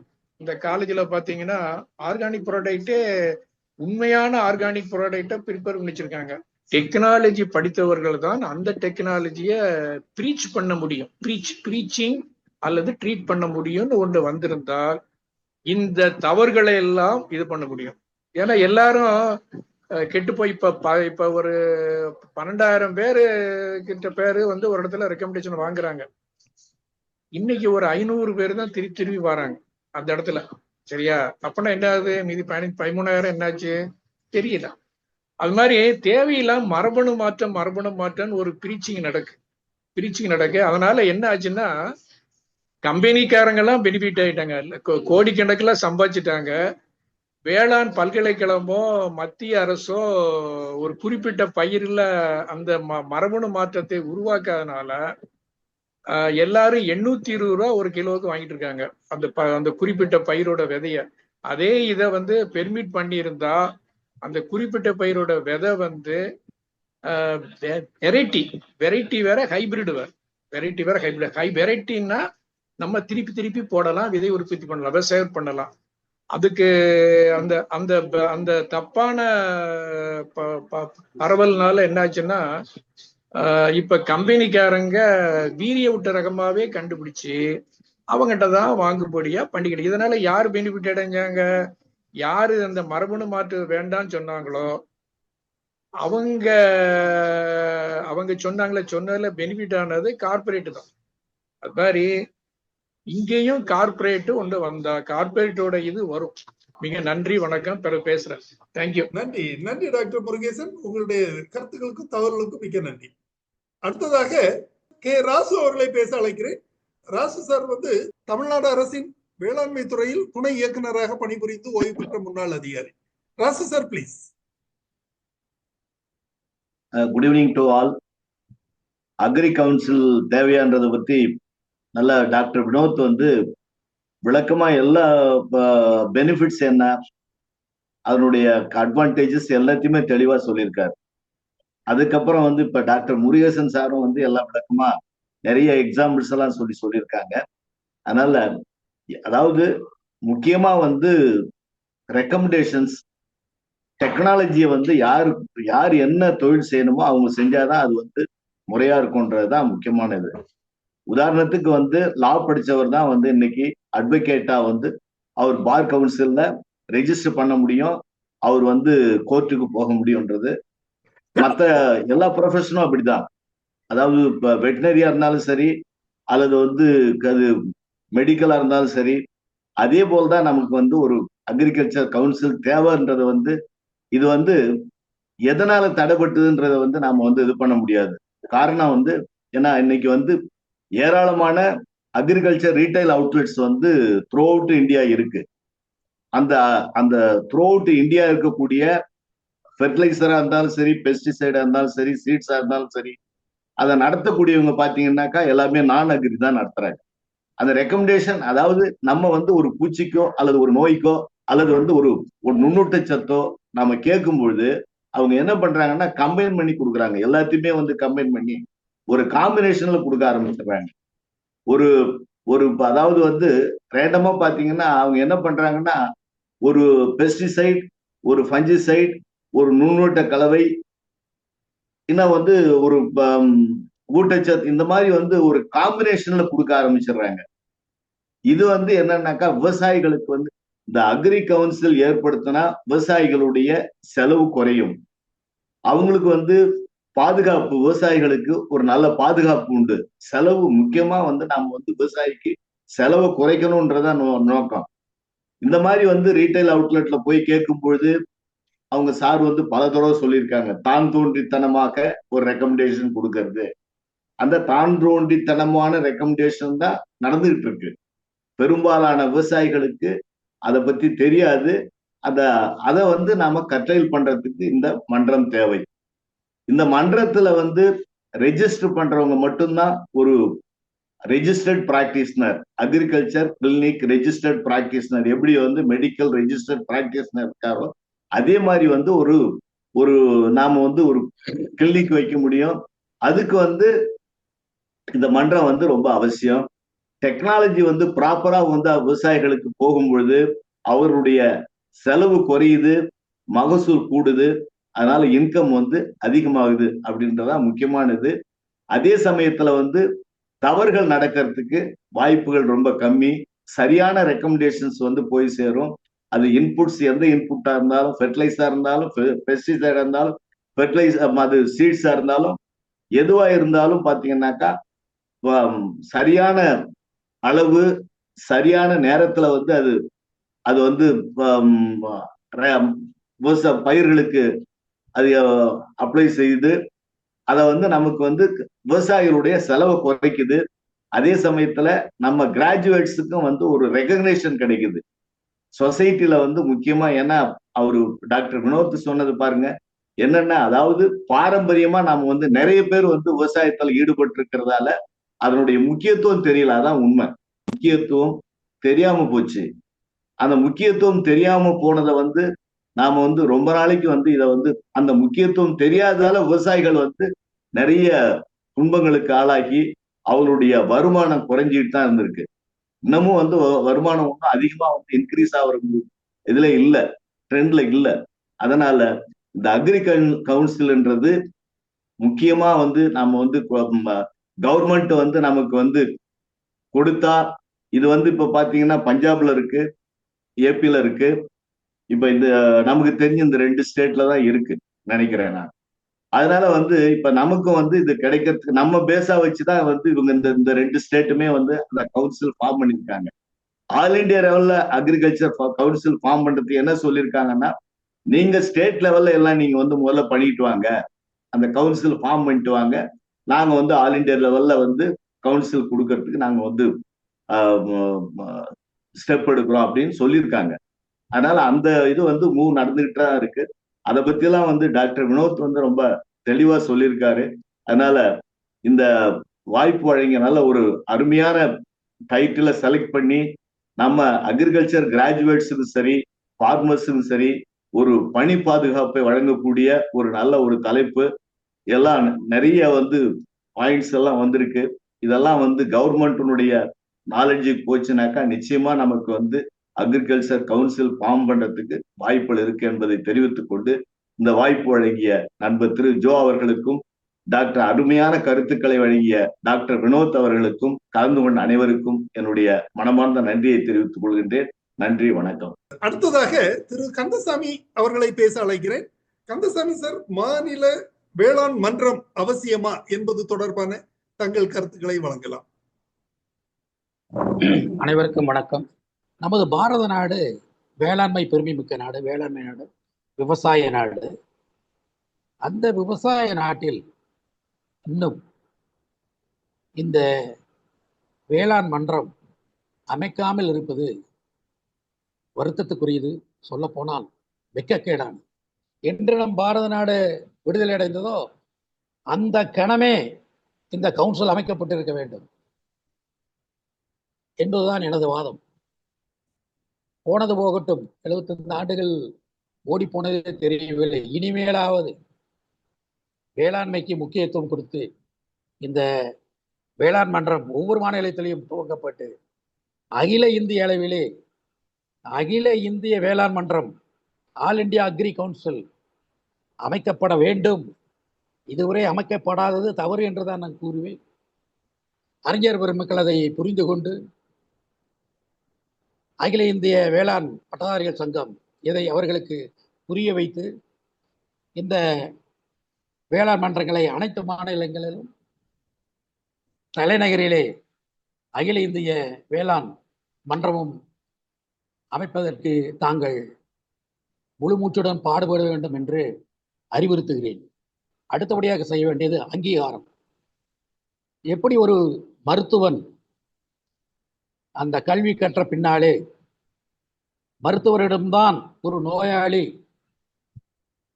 அணுகி தன் உடல் நோயை தீர்த்து கொள்கிறானோ, அதேபோல ஒரு கட்டடம் கட்ட வேண்டும் என்றால் எப்படி ஒரு இன்ஜினியரை அணுகி கட்டடம் கட்டுவதற்கு அவருடைய தொழில் நுணுக்கங்களை பெற்று கட்டடம் கட்டுகிறார்களோ, அதே போல ஒரு வழக்கு தீர்ப்பு வேண்டும் என்றால் ஒரு வழக்கறிஞரை அணுகி அவரை வாதாட செய்து வழக்கு வெற்றி பெற செய்கின்றோமே, இதுதான் தொழில் மரியாதை, ப்ரொஃபஷனலிசம். அந்த ப்ரொஃபஷனல் கிராஜுவேஷனுக்கு உண்டான அந்த தொழில் மரியாதை, அந்த அங்கீகாரம் கிடைப்பதற்கு அவர்கள் முதல் பொருளாக இருக்க வேண்டும். அக்ரிகல்ச்சர் முதல் நோக்கம் அந்த ரெகக்னிஷன் என்கின்ற அந்த எழுத்துக்கள் தான் முதல் குறிக்கோளாக இருக்க வேண்டும். வேளாண் விஞ்ஞான கண்டுபிடிப்புகள் எல்லாமே அருமையான கண்டுபிடிப்புகள். உதாரணத்துக்கு சொல்லலாம், integrated best management, nutrients management, இப்படி பலவிதமான திட்டங்கள். ஆனால் அது அக்ரோ இன்சூரன்ஸ் டீலர், பூச்சி மருந்து கடை என்கிற இடத்துல எல்லாமே தோற்று போய்விடுது. அங்கே விவசாயி இறுதியிலே நாம் என்னதான் அவனது தோட்டத்திலே போய் நேரிலே போய் சொன்னாலும் ரிசல்ட் டெமான்ஸ்ட்ரேஷன், மெத்தட் டெமான்ஸ்ட்ரேஷன், இன்னும் பலவித அடாப்டிவ் ரிசல்ட் என்னதான் செய்தாலுமே அவன் அடுத்த நாள் அவன் நிற்கும் வாசல் பூச்சி மருந்து கடை, உரக்கடை தான். அங்கு நின்று தகுதி இல்லாதவனுடன் தான் வேளாண் நுணுக்க அறிவுகளை பெற்று இன்றைய தினமும் அந்த வேளாண்மை செய்து மண்ணை மாசுபடுத்தி, விண்ணை மாசுபடுத்தி, காற்றை மாசுபடுத்தி இன்றைய தினம் இயற்கை பாதிக்கப்பட்டு விட்டது என்கின்ற அளவுக்கு கொண்டு வந்து விட்டார்கள். இந்த நிலை இன்னும் தொடர்கிறது. கற்றறிந்த பெருமக்கள் இதை வேடிக்கை பார்த்து கொண்டுதான் இருக்கின்றார்கள். இந்த வேளாண் மன்றம் இவைகளெல்லாம் எடுத்துச் சொல்ல வேண்டும், சொல்ல போனால் போராட வேண்டும். விவசாய பட்டதாரி தான் பூச்சி மருந்து கிடதை நிர்வகிக்க வேண்டும் என்கின்ற சட்டத்தை அமல்படுத்து என்று நீங்கள் போராட வேண்டும். அப்பொழுதுதான் இது நடக்கும். ஆராய்ச்சி கூடங்கள் கண்டுபிடிக்கும் கண்டுபிடிப்புகள் எல்லாம் வேளாண்மை பட்டதாரிகளுக்கு மட்டும்தான் சொல்லப்பட வேண்டும். வேளாண் பற்றிய நுணுக்கம் தேவை என்றால் அவன் அணுக வேண்டிய இடம் வேளாண்மை பட்டதாரி. எப்படி நமக்கு ஒரு நோய் வந்தால் டாக்டரிடம் அணுகி எந்த மாத்திரை என்று நாம் கேட்டு காலை மதியம் இரவு என்று விழுங்கி நாம் நோயை தீர்த்துக் கொள்கின்றோமோ, அதே போல தனது பூமிக்கு வரும் பிரச்சனைகளை வேளாண்மை பட்டதாரிகளை அணுகி அதை பிரச்சனை தீர்த்துக் கொள்ள வேண்டும். விரிவாக்கத்துறை என்ற பெயரிலே கண்டுபிடிப்புடைகள் எல்லாம் காற்றிலே பறக்க விடக்கூடாது. அப்படி காற்றிலே பறக்கப்பட்டதால் வந்த வினைதான் இன்று வேளாண்மையை மாசுபடிந்து கிடக்கிறது. விவசாயி மேலே பழி போடுகிறோம், ஆனால் அவனை கெடுத்தது யார்? நாம் தான். சட்டங்களை இயற்றாமல் அவனை கெடுத்து இறுதியில் அவனையே நாம் குறை கூறுகிறோம். எனவே அப்படிப்பட்ட நிலைகளை மாற வேண்டும். வேளாண்மை பல்கலைக்கழகத்திலே ஆராய்ச்சி கூடங்களே கண்டுபிடித்தாலும் நிறுவனங்கள் தான் கண்டுபிடித்த தயாரிப்புகளை அவர்கள் இஷ்டத்திற்கு அவர்களாக போய் டெமான்ஸ்ட்ரேஷன் எல்லாம் போட்டு ஆராய்ச்சி என்ன சொல்கிறார் அது பற்றி கவலையே பட மாட்டார்கள். அவர்களுடைய மருந்து விற்க வேண்டும். ஒரு மருந்துக்கு பதில் 10 மருந்து அடிக்கிற அடி, அதை பற்றி கவலைப்பட மாட்டார்கள். அவர்களுக்கு தேவை அவர்களுடைய மருந்து விற்கப்பட வேண்டும், அவர்களுடைய டார்கெட் அச்சீவ் செய்யப்பட வேண்டும். இந்த நோக்கிலே தான் எல்லா மருந்து கம்பெனிகளுமே, எல்லா விதை கம்பெனிகளுமே சுயநல நோக்கோடு செயல்படுகின்றார்கள். இதையும் இந்த வேளாண் மன்றம் தடுத்து நிறுத்த ஆவணம் செய்ய வேண்டும். அதுக்குத்தான் இந்த வேளாண் மன்றம். இப்படி பலவித கருத்துக்கள் இருக்கின்றன. நான் கூறிய 6-7 கருத்துக்களிலே நீங்கள் ஒன்றை ரெக்கக்னிஷன் அச்சீவ் பண்ணாலே ஒரு மாபெரும் வெற்றி. பூச்சி மருந்து கடைகளிலே அனைவரும் வேளாண்மை பட்டதாரி தான் நடத்த வேண்டும் என்கின்ற சட்டத்தை நீங்கள் கொண்டு வர ஏற்பாடு செய்தீர்களானால் உண்மையிலே வேளாண்மை மிகவும் சிறப்பாக நடக்கும். உழவனுக்கு பல நன்மைகள் கிடைக்கும். மண் மலடாகாது, மண் பாதுகாக்கப்படும், சுற்றுப்புற சூழ்நிலை பாதுகாக்கப்படும். எனவே இன்னும் இதை பற்றி சொன்னால் இன்னும் பேசிக்கொண்டே போகலாம். ஆனால் சுருக்கமாக நான் எனது கருத்துக்களை சொல்லியிருக்கின்றேன். இந்த கருத்துக்களை நீங்கள் உங்கள் வேளாண் கவுன்சில் வேளாண் மன்றம் அமைத்த பிறகு அவைகளை உங்கள் கொள்கைகளாக வைத்து அரசாங்கத்திடம் வைத்து அவர்களை இந்த திட்டத்தை செயல்படுத்த வைத்தீர்களேயானால் வேளாண் மன்றம் நிச்சயம் ஒரு வெற்றிகரமான மன்றம். அந்த மன்றம் சிறப்பாக செயல்பட வாழ்த்துக்கள். வேளாண் மன்றம் தமிழகத்திலே அனைத்து மாநிலத்திலே அவசியம் அவசியம் அவசியம் என்று சொல்லி வாய்ப்பு தந்த ஜோர்களுக்கும் விடைபெறுகிறேன். நன்றி, வணக்கம். நன்றி திரு கந்தசாமி சார், உங்களுடைய கருத்துகளுக்கும் தகவல்களுக்கும் மிக்க நன்றி சார். வணக்கம் சார், இனிய இரவு வணக்கம். வணக்கம் சார், உங்களை இன்ட்ரோடியூஸ் பண்ணிக்கங்க. My name Rajadurai. நான் வந்து பாத்தீங்கன்னா 2016 to 18 batch diploma agri complete பண்ணி இப்போ வந்து ஒரு பாத்தீங்கன்னா ஒரு 6 இயர்ஸா வந்து பாத்தீங்கன்னா அக்ரி ஃபீல்ட் ஒர்க் பண்ணிக்கிறேன். அதாவது பாத்தீங்கன்னா ஒரு 5 இயர்ஸ் பாத்தீங்கன்னா ஃபீல்டு ஸ்டாஃப் ஒர்க் பண்ணேன் ஒரு அக்ரி கிளினிக்ல. இப்போ பாத்தீங்கன்னா ஒரு ஷாப் அக்ரி கிளினிக் வச்சிருக்கேன் சார். அதாவது ஃபர்ஸ்ட் வந்து பாத்தீங்கன்னா நான் காலேஜ்ல படிக்கும்போது பாத்தீங்கன்னா அந்த அளவுக்கு எனக்கு பெருசா வந்து பாத்தீங்கன்னா பெஸ்டிசைட் அதை பத்திலாம் எனக்கு சுத்தமா தெரியாது. வந்து ஒரு 1 இயர் பாத்தீங்கன்னா எனக்கு ரொம்ப கஷ்டமா தான் இருந்துச்சு இந்த ஃபீல்ட்ல. அதுக்கப்புறம் தான் பாத்தீங்கன்னா கத்துக்கிறதா கொஞ்சம் ஈஸியா இருந்துச்சு. அதுக்கப்புறம் நான் ப்ரொபோசர் ஃபோன் பண்ணி கேட்கறது, காலேஜ் ஃபோன் பண்ணி அந்த மாதிரி கேட்டு டவுட்லாம் கிளியர் பண்ணி இப்பதான் ஜஸ்ட் ஒரு 3 இயர்ஸ் தான் நல்லா இந்த ஃபீல்ட்ல வந்து நல்லா போய்க்கிருக்கேன். அதுக்கு முன்னாடி பாத்தீங்கன்னா எனக்கு ரொம்ப இந்த ஃபீல்ட்ல என்னென்ன மருந்து கொடுக்கறது, ஃபார்மர் என்கிட்ட கேட்பாங்க திடீர்னு என்ன மருந்து அடிக்கலாம் அப்படின்லாம், அந்த மாதிரி எனக்கு சுத்தமா ஐடியாவே இருக்காது. அதுக்கு பாத்தீங்கன்னா நீங்க முன்னாடியே காலேஜ்லயே பாத்தீங்கன்னா ஒரு 6 மந்த்ஸ் முன்னாடி பாத்தீங்கன்னா இந்த பெஸ்ட்டுக்கு இந்த மருந்து கொடுத்தா நல்லா இருக்கும், அந்த மாதிரி ஒரு கோர்ஸ் கொடுத்தா இன்னும் உங்களுக்கு சூப்பரா இருக்கும் சார். எங்களுக்குலாம் அடுத்து வரவங்களுக்குலாம் ரொம்ப இன்னும் நல்லா இருக்கும். அது மாதிரி பாத்தீங்கன்னா அதாவது ஒரு அக்ரி கிளினிக் வைக்கணும்னா diploma agri, BSc agri, BSc கார்டி அந்த மாதிரி கண்டிப்பா அதை முடிச்சிருக்கணும் சார். ஏன்னா இப்போ வந்து பாத்தீங்கன்னா நான் வந்து ஒரு யூடியூப் சேனல் ரன் பண்றேன், அதாவது டிஎன் விவசாயி மகன் அப்படின்னு சொல்லிட்டு. அதுல வந்து பாத்தீங்கன்னா பெஸ்டிசைட் பத்தி, ஃபெர்டிலைசர் பத்தி, ஹெர்பிசைடு எல்லாத்தையும் பாத்தீங்கன்னா A to Z வந்து பாத்தீங்கன்னா ஃபார்மருக்கு நான் வீடியோஸா போட்டுக்கிட்டே இருக்கேன் டெய்லியும். அதை பத்தி பாத்தீங்கன்னா நிறைய ஃபார்மர்ஸ் வந்து எனக்கு கால் பண்ணுவாங்க. அந்த ஏரியாவிலலாம் பாத்தீங்கன்னா நான் சொல்ற மருந்து கிடைக்காது. என்னென்ன அதுக்கு ரீசன் பாத்தீங்கன்னா அதெல்லாம் பழைய கடை. அவங்களாம் பாத்தீங்கன்னா அந்த மருந்தை பத்தி என்ன மருந்துன்னு அவங்களுக்கு ப்ராப்பரா தெரியாது. அதே ஒரு கொஞ்சம் படிச்சவங்கள்ட்ட இருந்தா இந்த மருந்து அவங்க ஈஸியாக எடுத்து அதை பத்தி சொல்லுவாங்க அவங்களும். அதனால அடுத்து கடை வைக்கிறவங்களுக்கு இந்த மாதிரி லைசன்ஸ் பண்ணணும் பார்த்தீங்கன்னா கண்டிப்பாக பார்த்தீங்கன்னா டிப்ளமா அக்ரி இந்த மாதிரி எஜுகேட்டட் ஃபார் அதாக இருந்தால் அவங்களுக்கு இன்னும் கொஞ்சம் விவசாயிகளுக்கு நல்லா இது பண்ணலாம் சார். கண்டிப்பா கண்டிப்பா. அது மாதிரி கம்பல்சரி வந்து பார்த்தீங்கன்னா காலேஜ்லேயே வந்து பார்த்தீங்கன்னா ஒரு ஃபெர்டிலைசர் பற்றி ஒரு பெஸ்டிசைடை பற்றி எல்லாமே வந்து கொஞ்சம் இன்னும் நல்லா டீப்பாக ஆல்ரெடி நம்ம இதுலேயே இருக்குது. அதாவது பழைய ஓல்டு கெமிக்கலாக இருக்குது எல்லாமே. இப்போ வந்து அப்டேட் பண்ணாமல் எல்லாமே இருக்குது. நம்ம டிஎன்யூ அக்ரி போர்ட்டில் சரி பார்த்தீங்கன்னா எல்லாமே பழைய கெமிக்கலாகவே இருக்குது. இப்போ அதுக்கப்புறம் பார்த்தீங்கன்னா இந்த 2015 2025 24 பார்த்தீங்கன்னா நிறைய கெமிக்கல்ஸ் வந்துருச்சு. அதெல்லாம் அப்டேட் பண்ணணும் சார் கொஞ்சம். அதாவது இப்போ பார்த்தீங்கன்னா பழைய மருந்து இப்போ சிமோடிஸு அதுக்கப்புறம் பார்த்தீங்கன்னா பிஎஸ்எஃப்ல வந்து பார்த்தீங்கன்னா ப்ரொஃபைல் இது எக்ஸ்போனர்ஸு இந்த மாதிரி அப்போ நிறைய கெமிக்கல் வந்துருச்சு. அதெல்லாம் கொஞ்சம் அப்டேட் பண்ணுங்க சார். அதுக்கு காலேஜ்லேயே வந்து இன்னும் கொஞ்சம் நல்லா இது பண்ணி கொடுங்க. அந்த மாதிரி இது பண்ணணும். அது கண்டிப்பாக பார்த்தீங்கன்னா வேளாண் மன்றம் அதெல்லாம் கம்பல்சரி இருக்கணும் சார். ஓகே ஓகே, நன்றி. உங்களுடைய கருத்துக்களை தெரிவித்தமைக்கு மிக்க நன்றி. வணக்கம் சார். நான் ரவிச்சந்திரன். நான் வந்து விவசாயி. திருவாரூர் மாவட்டம் நன்னிலத்தை சேர்ந்த விவசாயி. அதான் நான் ரொம்ப வருஷமா இது வந்து இந்த ஸ்டேட் அக்ரிகல்ச்சர் கவுன்சில் அது ரொம்ப எசென்ஷியல்னு சொல்லிட்டு வரேன். வேற ஒரு டிவி டிபேட்ல கூட இதை பத்தி நான் வந்து சொல்லியிருக்கிறேன் விவசாயிங்கிற முறையில. இப்ப என்னன்னாக்க அந்த கொரோனா மாத்திரம் வந்து கோவிட் மாத்திரம் தொற்று நோய் கிடையாது, தவறான தகவல்களும் தொற்று நோய் தான். இது நான் டெய்லி நான் பார்க்கறது. இதுக்கு இதுல போய் மருந்து கடையில போய் இதுக்கு பெஸ்டிசைட் ஷாப்ல போய் கேட்பாங்க, பயிர் செவந்திருக்குன்னு பொதுவாக அவர் சொல்லுவாங்க.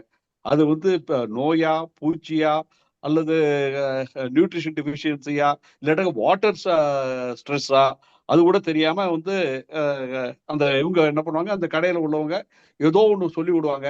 இது வந்து not only we spend our money, heart and money, எங்களுக்கு வந்து ஒரு நல்ல ஒரு இம்பார்ட்டன்ட் இதுக்கு ஒரு குரூஷியல் எங்களுக்கு ஒரு வேல்யூபிள் டைமும் நாங்கள் லூஸ் பண்றோம்.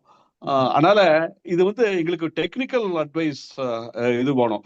சும்மாவாத வந்து நம்ம இதுக்கு வந்து எங்க பயிருக்கு எப்படி வந்து உடம்புக்கு வந்து இப்போ பல பேர் சொல்றாங்க, மெடிக்கல் ப்ரொஃபஷன் கூட கம்பேர் பண்ணாங்க. இது வந்து ஒரு கிரானிக் டிசீஸா இருக்கும் நம்ம உடம்புக்கு.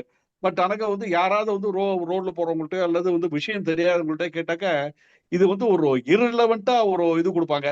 நாட் ஒன்லி அந்த நம்ம உடம்பையும் கற்றுக்கிட்டு பணத்தையும் செலவு பண்ணிக்கிட்டு டயத்தையும் வேஸ்ட் பண்ற மாதிரி தான் இப்ப நடந்துட்டு இருக்கு. இப்போ உதாரணத்துக்கு இன்னைக்கு கூட ரேடியோவில் கேட்டேன். ரேடியோவில் கேட்டபோது வந்து எனக்கு கஷ்டமா இருந்தது. நான் கூட திருப்பி அதை கொஞ்சம் அதை ரிவர்ட் பண்ணலாம்னு வச்சிருக்கிறேன்.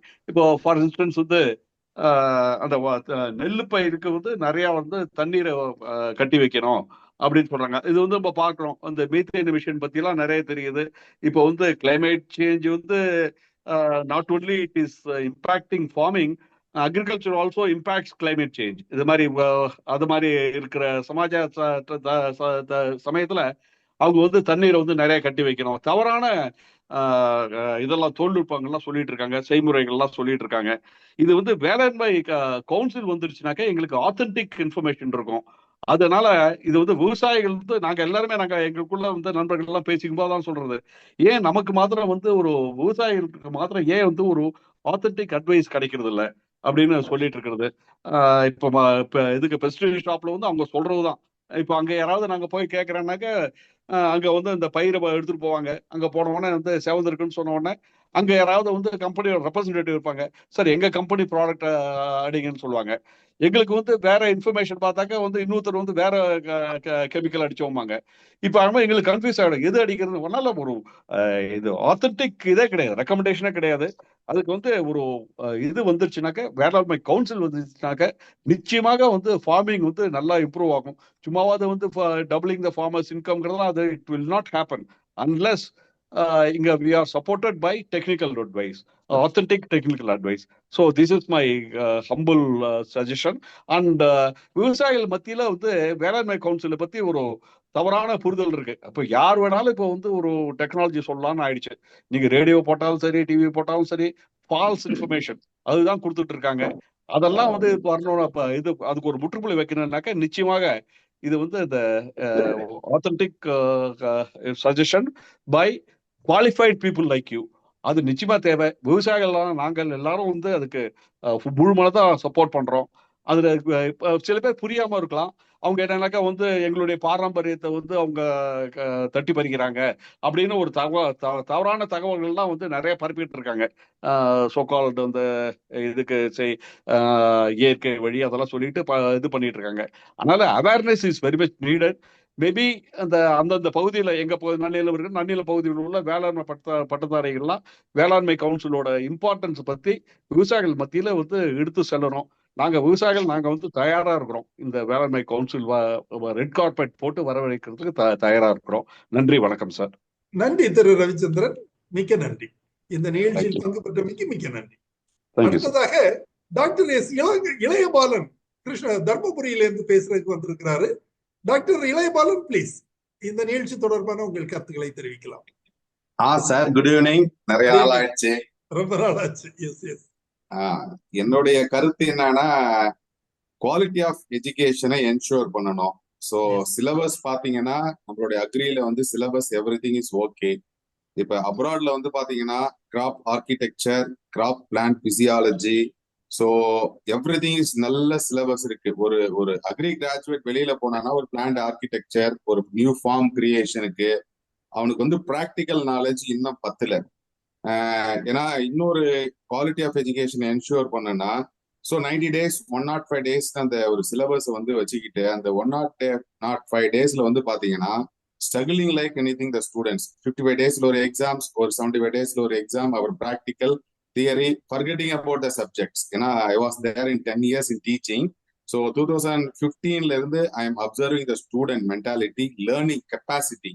ஸோ எந்த அளவுக்கு அவன் எடுத்துக்கிறான் அப்படின்னு பாத்தீங்கன்னா, இப்போ லாஸ்ட் 5 years பேட்சஸ் நான் அப்சர்வ் பண்ணும் போது practically students not even to learn practical things. So அதே மாதிரி குவாலிட்டி ஆஃப் எஜுகேஷன் என்ஷூர் பண்ணணும்னா யாரு who will be the monitoring mechanism? So TNIV is there, ICR is there. So all the private colleges are agriculture காலேஜ்ல இருக்கிற students வந்து teaching and buyback output, இந்த quality of எஜுகேஷனை இந்த strict on monitoring system கொண்டாந்தோமா. இப்போ சொன்னாரு graduate சொன்னாரு, சார் நான் கிராஜுவேஷன் படிக்கும் போது வந்து என்னால வந்து ஐ காண்ட் அண்டர்ஸ்டாண்ட் பெஸ்டிசைடு, இதெல்லாம் எனக்கு ரெக்கமெண்டேஷன் தெரியல, நான் ஆஃப்டர் முடிச்சு போய் அப்புறம் நான் கேட்டு அப்படின்னு பண்ற அளவுக்கு அவனுடைய எக்ஸ்பிரஷன் நம்ம பாக்குறோம், அவருடைய எக்ஸ்பிரஷனை. So why not we go for the ensure quality of education?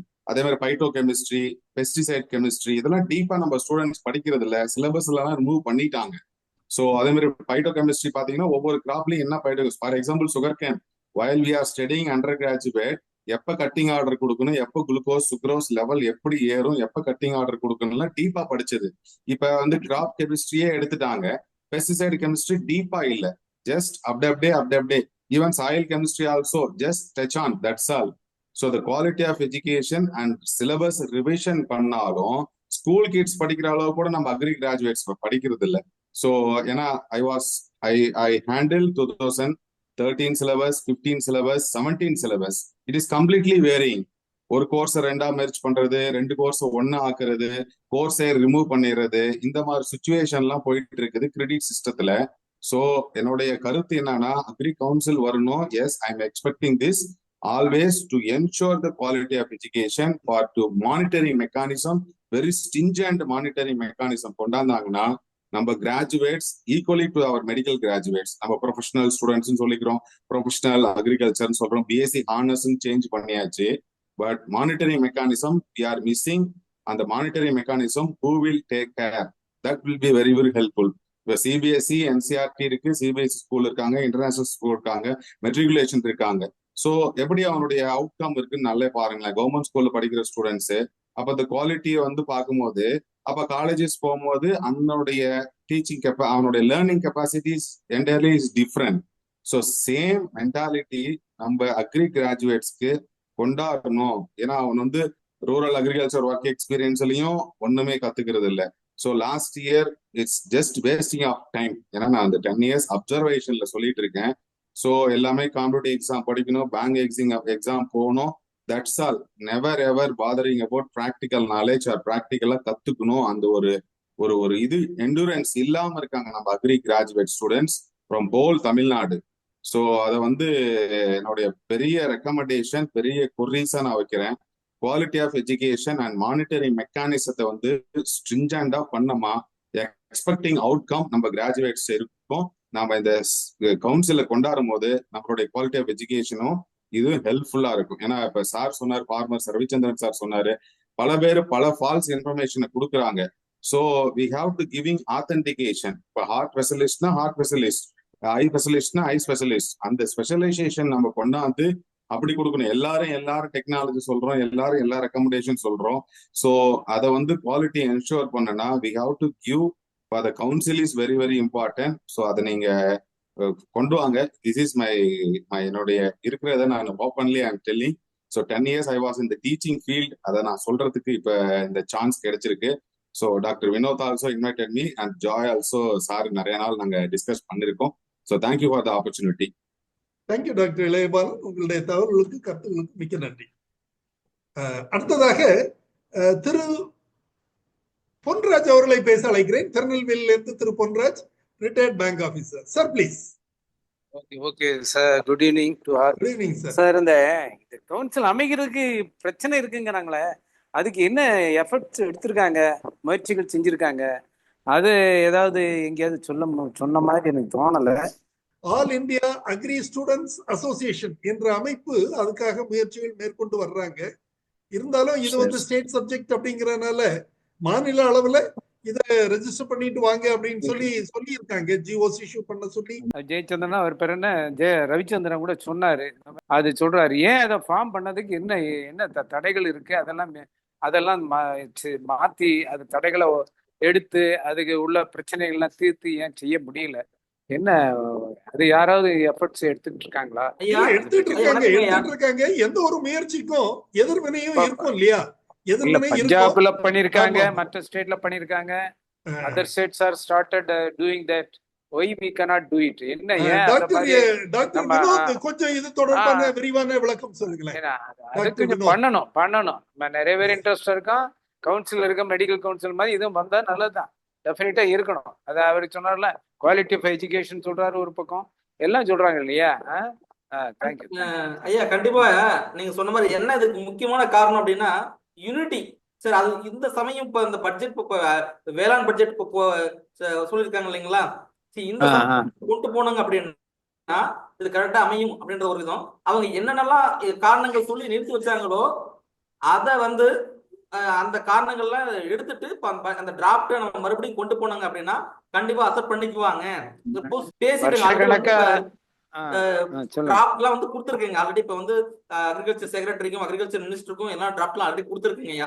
நம்ம தமிழ்நாட்டில் இருக்கக்கூடிய அனைத்து வேளாண் பட்டதாரி சங்கங்களும், அது டாகா இருந்தாலும் சரி, டீச்சர்ஸ் அசோசியேஷன் இருந்தாலும் சரி, எல்லாருமே சேர்ந்து கொடுத்துருக்கீங்க. சரி, what about universities role? TNAU அவங்க ஏதாவது அதுல ரோல் இருக்கு அவங்களுக்கு? ஆமாங்க, டிஎன்ஏ இப்ப நம்ம Tamil Nadu agriculture students alumni association சார்பாகவும் சப்போர்ட் பண்ணிட்டு இருக்காங்க. அது சம்பந்தமா அவங்களுமே வந்து இப்ப கமிட்டி அமைச்சு இதை கொண்டு வரணும்னு சொல்லிட்டு யூனிவர்சிட்டியுமே முயற்சி பண்ணிட்டு தாங்க இருக்காங்க. இப்ப இந்த கவுன்சில் வரும்போது என்ன அப்படின்னா, ஒண்ணு வந்து இப்ப எவ்வளவு ஸ்டூடெண்ட்ஸ் மீன்ஸ் எவ்வளவு பேர் வந்து முடிச்சு வராங்க அப்படின்னு சொல்லிட்டு ஒரு எண்ணிக்கை இல்லைங்க.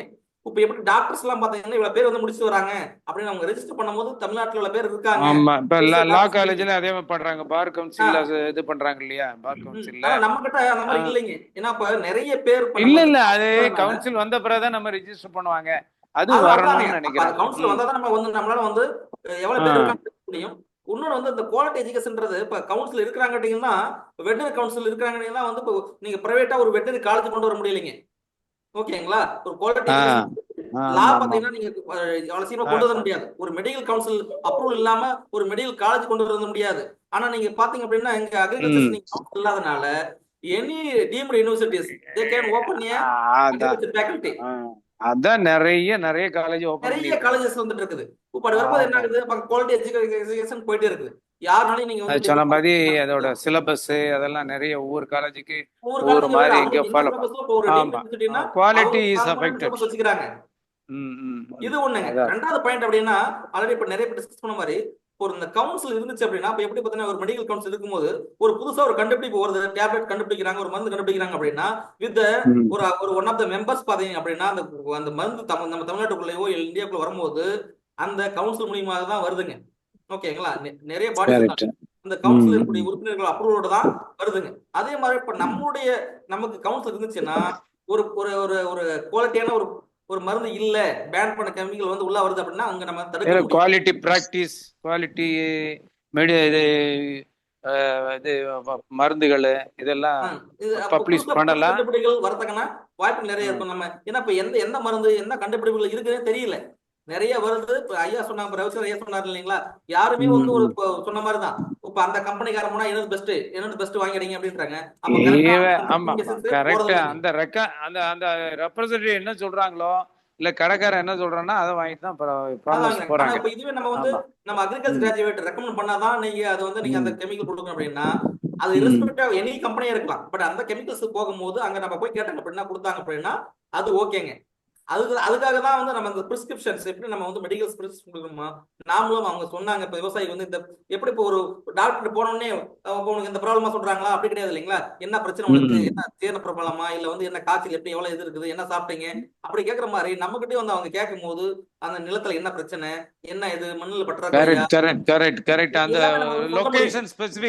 லொகேஷன் ஸ்பெசிபிக் என்னென்ன ப்ராப்ளம் வரும் அப்படின்னு சலண்டி ப்ராப்ளம்ஸ் இருக்கும். அப்ப இந்த இடத்துக்கு எந்த மாதிரியான நீங்க கிராப்ஸ் போடலாம் அப்படின்னு நம்ம சொல்ல முடியுங்க. அதுக்காக தான் அந்த கவுன்சில் வேணும்னு சொல்லிட்டு தொடர்ந்து நம்ம குரல் கொடுத்துட்டே இருக்கிறோம். வேணும், வெரி வெரி இம்பார்ட்டன்ட். அக்ரிகல்ச்சர் தான் பேசிக் திங், அது நமக்கு இன்னும் எடுத்துட்டு இருக்கிறோம். சரி, ஓகே. ஒரே ஒரு பாயிண்ட், இந்த கவுன்சிலுக்கு வந்து எதிர்வினை ஆற்றலவங்க வந்து அதிகமா இருக்காங்க. யாருன்னு சொன்னா இது இங்க மட்டும் இல்ல, எல்லா இதுலயும் இருக்கும். ஃபார் எக்ஸாம்பிள் மெடிசன்ல இல்லையா என்ன, இப்ப பிரைவேட்டா எவ்வளவு ப்ராக்டிஸ் பண்றாங்க, ஊருக்கு பண்றாங்க. இப்போ அதை மெடிக்கல் கவுன்சில் உள்ளவங்கள அது அவங்க பண்ணிட்டு இருக்காங்க. இப்போ சித்தா கவுன்சில் காமிக்கணும். இப்ப கிராமத்துல உள்ள சில அந்த காலத்துல பாட்டி வைத்தியம் மாதிரி உள்ளதெல்லாம் பண்ணிட்டு தானே இருக்காங்க. அதை நம்ம தடுக்க முடியாது, ஏன்னா அவங்க ரத்தத்துல ஊர்னது. உதாரணமா சார் நம்ம நாகர்கோயிலாம் தனியா அவங்க பிராக்டிஸ் இருக்கும். நன்றி ராசு சார், நன்றி சார். நிகழ்ச்சியில் உங்கள் கருத்துக்களை தெரிவித்தமைக்கு மிக்க நன்றி. அடுத்ததாக திரு மூர்த்தி திருநெல்வேலியில இருந்து பேசுறதுக்கு வந்திருக்கிறாரு. மூர்த்தி, உங்கள் கருத்துக்களை தெரிவிக்கலாம் இந்த நிகழ்ச்சி தொடர்பாக. சார், நம்ம இது வரைக்கும் பேசுனதுல பேசிக்கா பாத்தீங்க அப்படின்னா யூனிட்டி, ஹெட் கவுண்டு, குவாலிட்டி, இந்த மாதிரி டேர்ம்ஸ் வந்து நம்ம ரிப்பீட்டடாக பேசிகிட்டே இருக்கிறோம். இதுதான் பேஸாகவும் இருக்குது எல்லா விஷயத்துக்கும். இதே இது நீங்கள் நம்மளோட அண்டை மாநிலங்களை பாருங்கள், ஆந்திராவாக இருக்கட்டும், கேரளாவாக இருக்கட்டும், அங்கே வந்து விவசாயம் வந்து ப்ராப்பராக இருக்குது. அதாவது ஒரு ப்ரொஃபஷனலாக எப்படி எடுத்துகிட்டு போகணுமோ அந்த மாதிரி ஜென்டலாக எடுத்துகிட்டு போகிறாங்க. அங்கேருந்து நம்ம இம்போர்ட் பண்ணிட்டு இருக்கிறோம். ஈவன் அரிசி கூட நம்ம ஆந்திரா அரிசி இருக்குதா, கர்நாடகா அரிசி இருக்கான்னு தான் பார்த்துட்டு இருக்கிறோம். ஸோ இந்த அளவுக்கு நம்மளுக்கு தேவையானது கூட நம்ம ப்ரிப்பேர் பண்ண முடியாத லெவலுக்கு கொண்டு போனதுக்கான பேசிக் ரீசன் என்ன அப்படிங்கிறத கொஞ்சம் அனலைஸ் பண்ணி பார்த்தீங்க அப்படின்னா ஒரே ஒரு விஷயம் தான் இருக்க முடியும். அதாவது நம்மளை ஆளக்கூடிய ஆட்சியாளர்கள் வந்து நம்ம மண்ணு மேலே அவங்களுக்கு பற்று இல்லை, அப்படி ஆட்களை நம்ம தேர்ந்தெடுத்து வச்சிருக்கோம் அப்படிங்கிறது தான் உண்மை. இதை ஓப்பனாக பேசுறதுக்குன்னு எல்லாருமே வேற டேர்ம்ஸில் வேற மாதிரி மிமிக் பண்ணிட்டு தான் இருக்குமே ஒழிய டைரெக்டாக அதை பேச மாட்டேங்கிறோம். நம்ம அதை ஓப்பனாக பேசுங்க சார்.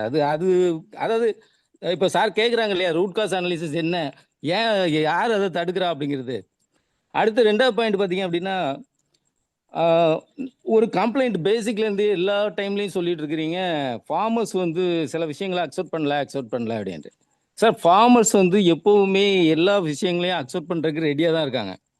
அதுக்கு எக்ஸாம்பிள் இப்போ பேசின ஒரு விவசாயி கூட அதுதான் கன்ஃபார்ம் பண்ணாப்ல. சார், எக்ஸாம்பிள் நான் உங்களுக்கு ஒன்று சொல்கிறேன். இந்த ஆர்கானிக் இன்ஆர்கானிக் அப்படிங்கிறது எப்போ சார் வந்து வராங்களே ஒழிய மற்றபடி அவங்க வந்து ஒரு இன்டென்சிவாக ஒரு ஃபீலிங்கோட இது பேசுகிற மாதிரி தெரியல. இது ஒரு பாயிண்ட் கன்சிடர் பண்ணுங்க. அடுத்து விவசாயிகளை ஆர்கானிக்லேருந்து இன்ஆர்கானிக் கொண்டு வர்றதுக்கு இந்த 5 ஆண்டு திட்டம் அப்படி இப்படிலாம் பேசுனது எல்லாமே படித்தவங்க தான், டெக்னிக்கலாக ப்ரொஃபஷனலாக இருந்தவங்க தான். ஸோ அது ஃபெயிலியர் அப்படிங்கிறது மாதிரி தான் இப்போ ஆர்கானிக்கு திரும்ப வர்றாங்க. ஸோ இப்போ ஆர்கானிக் வந்ததுக்கப்புறம் அதை மீட்டெடுக்க முடியுது அப்படின்னா கண்டிப்பாக முடியல. ஏன் அப்படின்னா ஆல்ரெடி லேண்ட் எல்லாமே ஸ்பாயில் ஆயிடுச்சு. இப்போ வரக்கூடிய தண்ணி டோட்டலி பொல்யூட்டட். அது முன்னாடி ஆற்று தண்ணியோ குள தண்ணியோ எந்த தண்ணி வேணாலும் எடுத்து குடிக்கிற அளவுக்கு பியூரிஃபைடாக இருந்தது. இப்போ எல்லாமே கெமிக்கல். நீங்கள் லேண்ட் ஆர்கானிக்காக என்னதான் கஷ்டப்பட்டு கொண்டு வந்தால் கூட வரக்கூடிய தண்ணியில் அவ்வளோ கெமிக்கல்ஸ் இருக்கும்போது அது எப்படி சார் ஒரு ஆர்கானிக் அவுட்புட் ஈல்டாக வரும்? இதெல்லாம் அனலைஸ் பண்ணுறது யாருக்கும் தெரியாமல் இல்லை சார். டேட்டா எல்லாத்தையும் இருக்குது, எல்லாருமே எல்லாம் தெரிஞ்சு தான் இருக்காங்க. ஆனால் எல்லாம் பேஷனுக்காண்டி எது பேசணுமோ சும்மா பேசிட்டு இருக்காங்க. இது இன்னும் மக்கள் இன்னும் இதுக்கான கஷ்டங்களை அனுபவிச்சதுக்கு அப்புறம் தான் இவங்க திருந்துவாங்க அப்படிங்கிற மாதிரி தான் நான் ஃபீல் பண்ணுறேன். ஏன் அப்படின்னா இப்போ பாருங்க, சர்க்கரை நோய், கேன்சர், இந்த மாதிரி இதோட பெர்சன்டேஜ் இப்போ எடுத்து பாருங்க. இது எல்லாத்துக்குமே ரூட் காஸ் வந்து அக்ரிகல்ச்சர் தான். அப்போ அக்ரிகல்ச்சர்லேயே கை வைக்கிறாங்க அப்படின்னா அப்போ பொலிட்டிக்கல் லீடர்ஸ் அல்லது ஹையர் கவர்மெண்ட் சர்வெண்ட்ஸ் எல்லாரோட திட்டம் வந்து இதை கார்பரேட்டுக்கு அடிமாட் ரேட்டுக்கு கொடுத்துட்டு அவங்க சொல்கிற டேப்லெட்டோ ஏதோ அந்த மாதிரி சாப்பிட்ற லெவலுக்கு கொண்டு போயிடுவாங்களோ அப்படிங்கிற ஒரு பயம் இருக்குது எல்லா மக்கள்கிட்டையும். ஸோ இதான் என்னோட கருத்து சார். அதனால் நீங்கள் இந்த கருத்துக்களை வந்து தெளிவாக அனலைஸ் பண்ணிடுங்க, ஓப்பனாக பேசுங்க. நம்ம இப்போ வரைக்கும் ஓப்பனாக பேசாமல் ஹைட் பண்ணி ஜென்டிலாக நம்மளோட நாலேஜை வந்து கிரிமினலாக யூஸ் பண்ண அவங்க வந்து அதை அட்வான்டேஜ் எடுத்துட்டு ஓட் பேங்கிங் கான்செப்டில் அவங்க சீட்டை தக்க வைக்கிறதுக்கு தான் பார்ப்பாங்களே ஒழிய நேச்சுரை காப்பாற்றுறதுக்கு யாருமே ஸ்டெப் எடுக்க மாட்டாங்க. எக்ஸாம்பிளுக்கு நான் ஸ்டில் சொல்கிறேன், ஆந்திராவில் எடுத்துக்கிட்டீங்க அப்படின்னா விவசாயம் வந்து அவ்வளோ பெர்ஃபெக்டாக நடக்கும். ஈவன் கேரளாவிலேருந்து நீங்கள் ஒருபடி மண்ணு கூட ஆற்று மண்ணு கூட எடுக்க முடியாது. ஆனால் நம்மளோட ஆற்று மண் எப்படி போயிட்டு இருக்குது, நம்மளோட நேச்சுரல் ரிசோர்ஸ்லாம் எப்படி போயிட்டு இருக்கு அப்படிங்கிறத நீங்கள் திங்க் பண்ணிக்கோங்க. Thank you sir. தேங்க்யூ மூர்த்தி, உங்களுடைய கருத்துக்களுக்கு மிக்க நன்றி. இறுதியாக திரு ரவிச்சந்திரன் மீண்டும் ஒரு கருத்து பேசுறதுக்கு கேட்டிருக்கிறாரு. திரு ரவிச்சந்திரன், உங்களுடைய கருத்தை சொல்லலாம். ரொம்ப சுருக்கமா முடிச்சுட்டேன் சார். இது வந்து இப்போ எனக்கு லேட்டா தான் ஜாயின் பண்ணேன். இப்போ ஆக்சுவலி அந்த தெர் இஸ் ஒரு தோற்றம் எப்படி உருவாயிருக்குனாக்கா, there is a conflict of interest between the farmers and the agri graduates சொல்லி ஒரு தவறான பிரச்சாரம் ஒன்று நடந்துட்டு இருக்கு. இது வந்து வாட் எவர் இது வந்து சயின்ஸ் அண்ட் டெக்னாலஜியோ அல்லது இது மாதிரி உங்களை மாதிரி ஒரு அக்ரிகல்ச்சர்ல வந்து ஒரு மேற்படிப்பு படிச்சவங்களோ அவங்க சொல்றதுக்கு ஃபார்மர்ஸோட இன்ட்ரெஸ்டுக்கு கான்ஃபிளிக்ட் இருக்கு அப்படின்னு சொல்லி ஒரு தவறான தோற்றம் இருக்கு.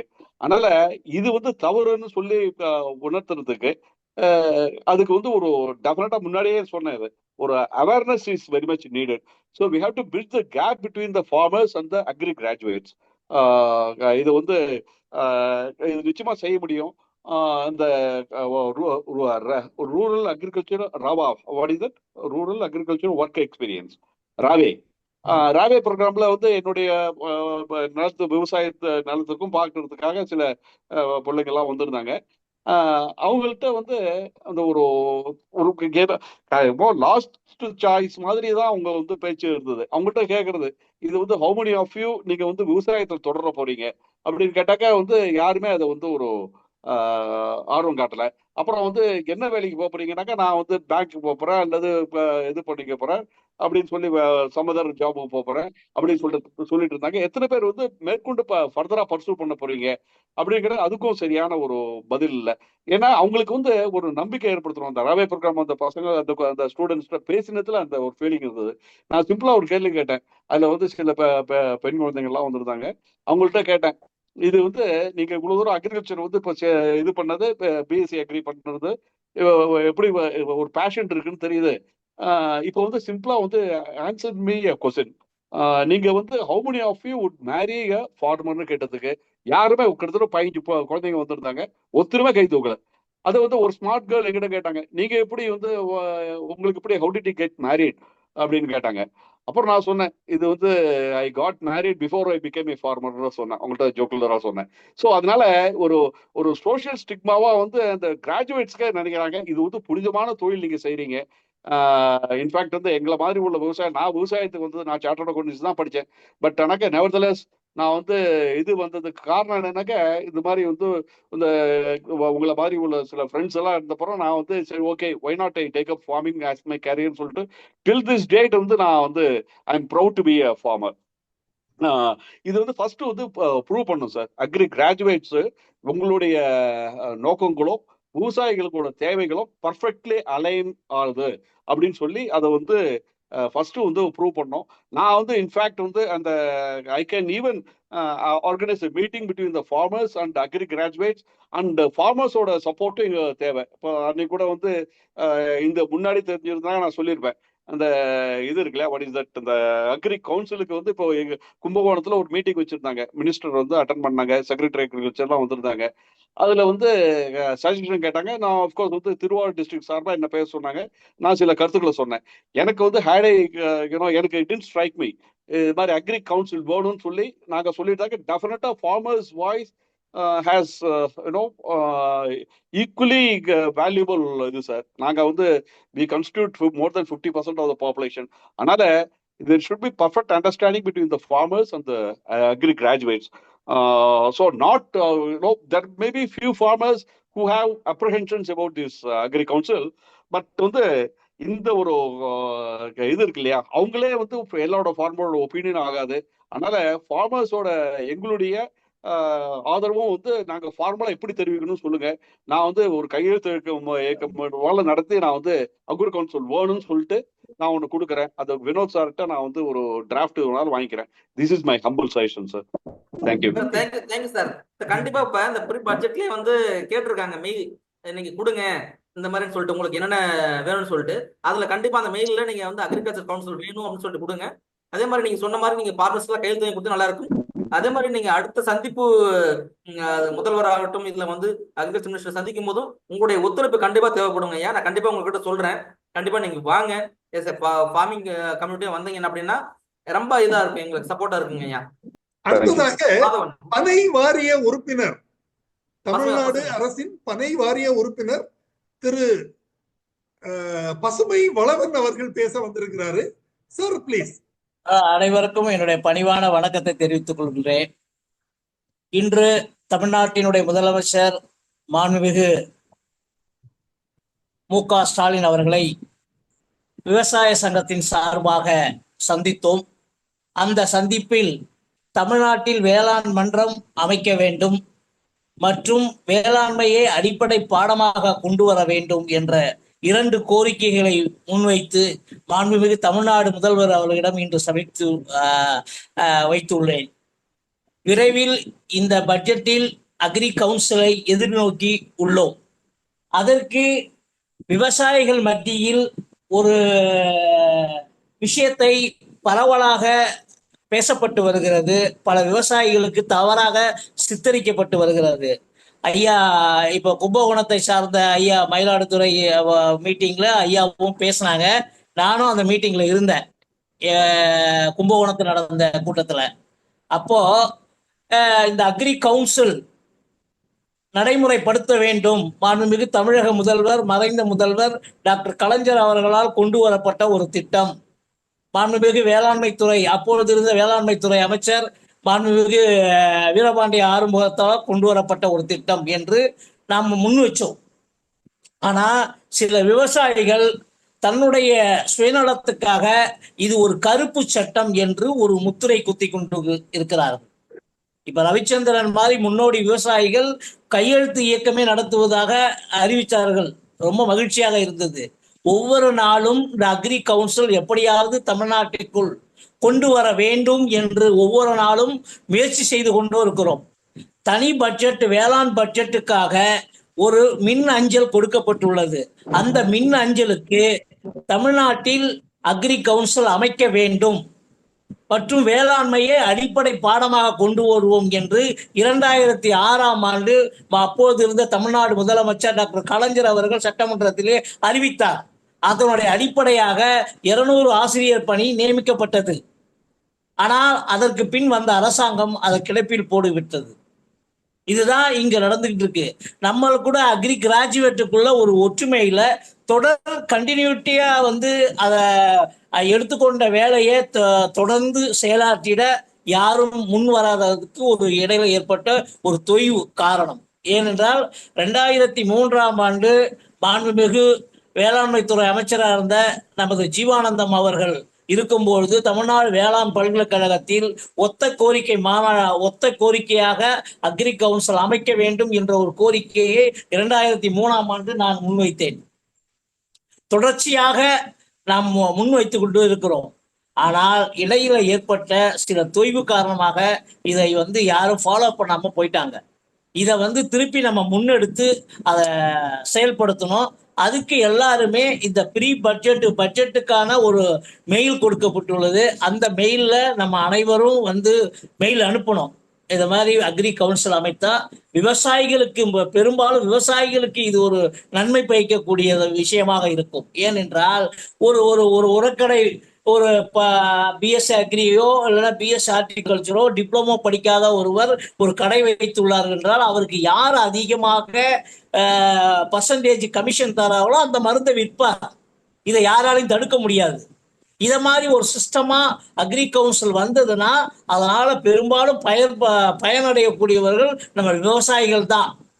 அதை ஒரு விஷயத்த எல்லாரும் புரிஞ்சுக்கணும். இதை நம்ம சொல்லணும், எஜுகேட் பண்ணணும் விவசாயிகள் மத்தியில.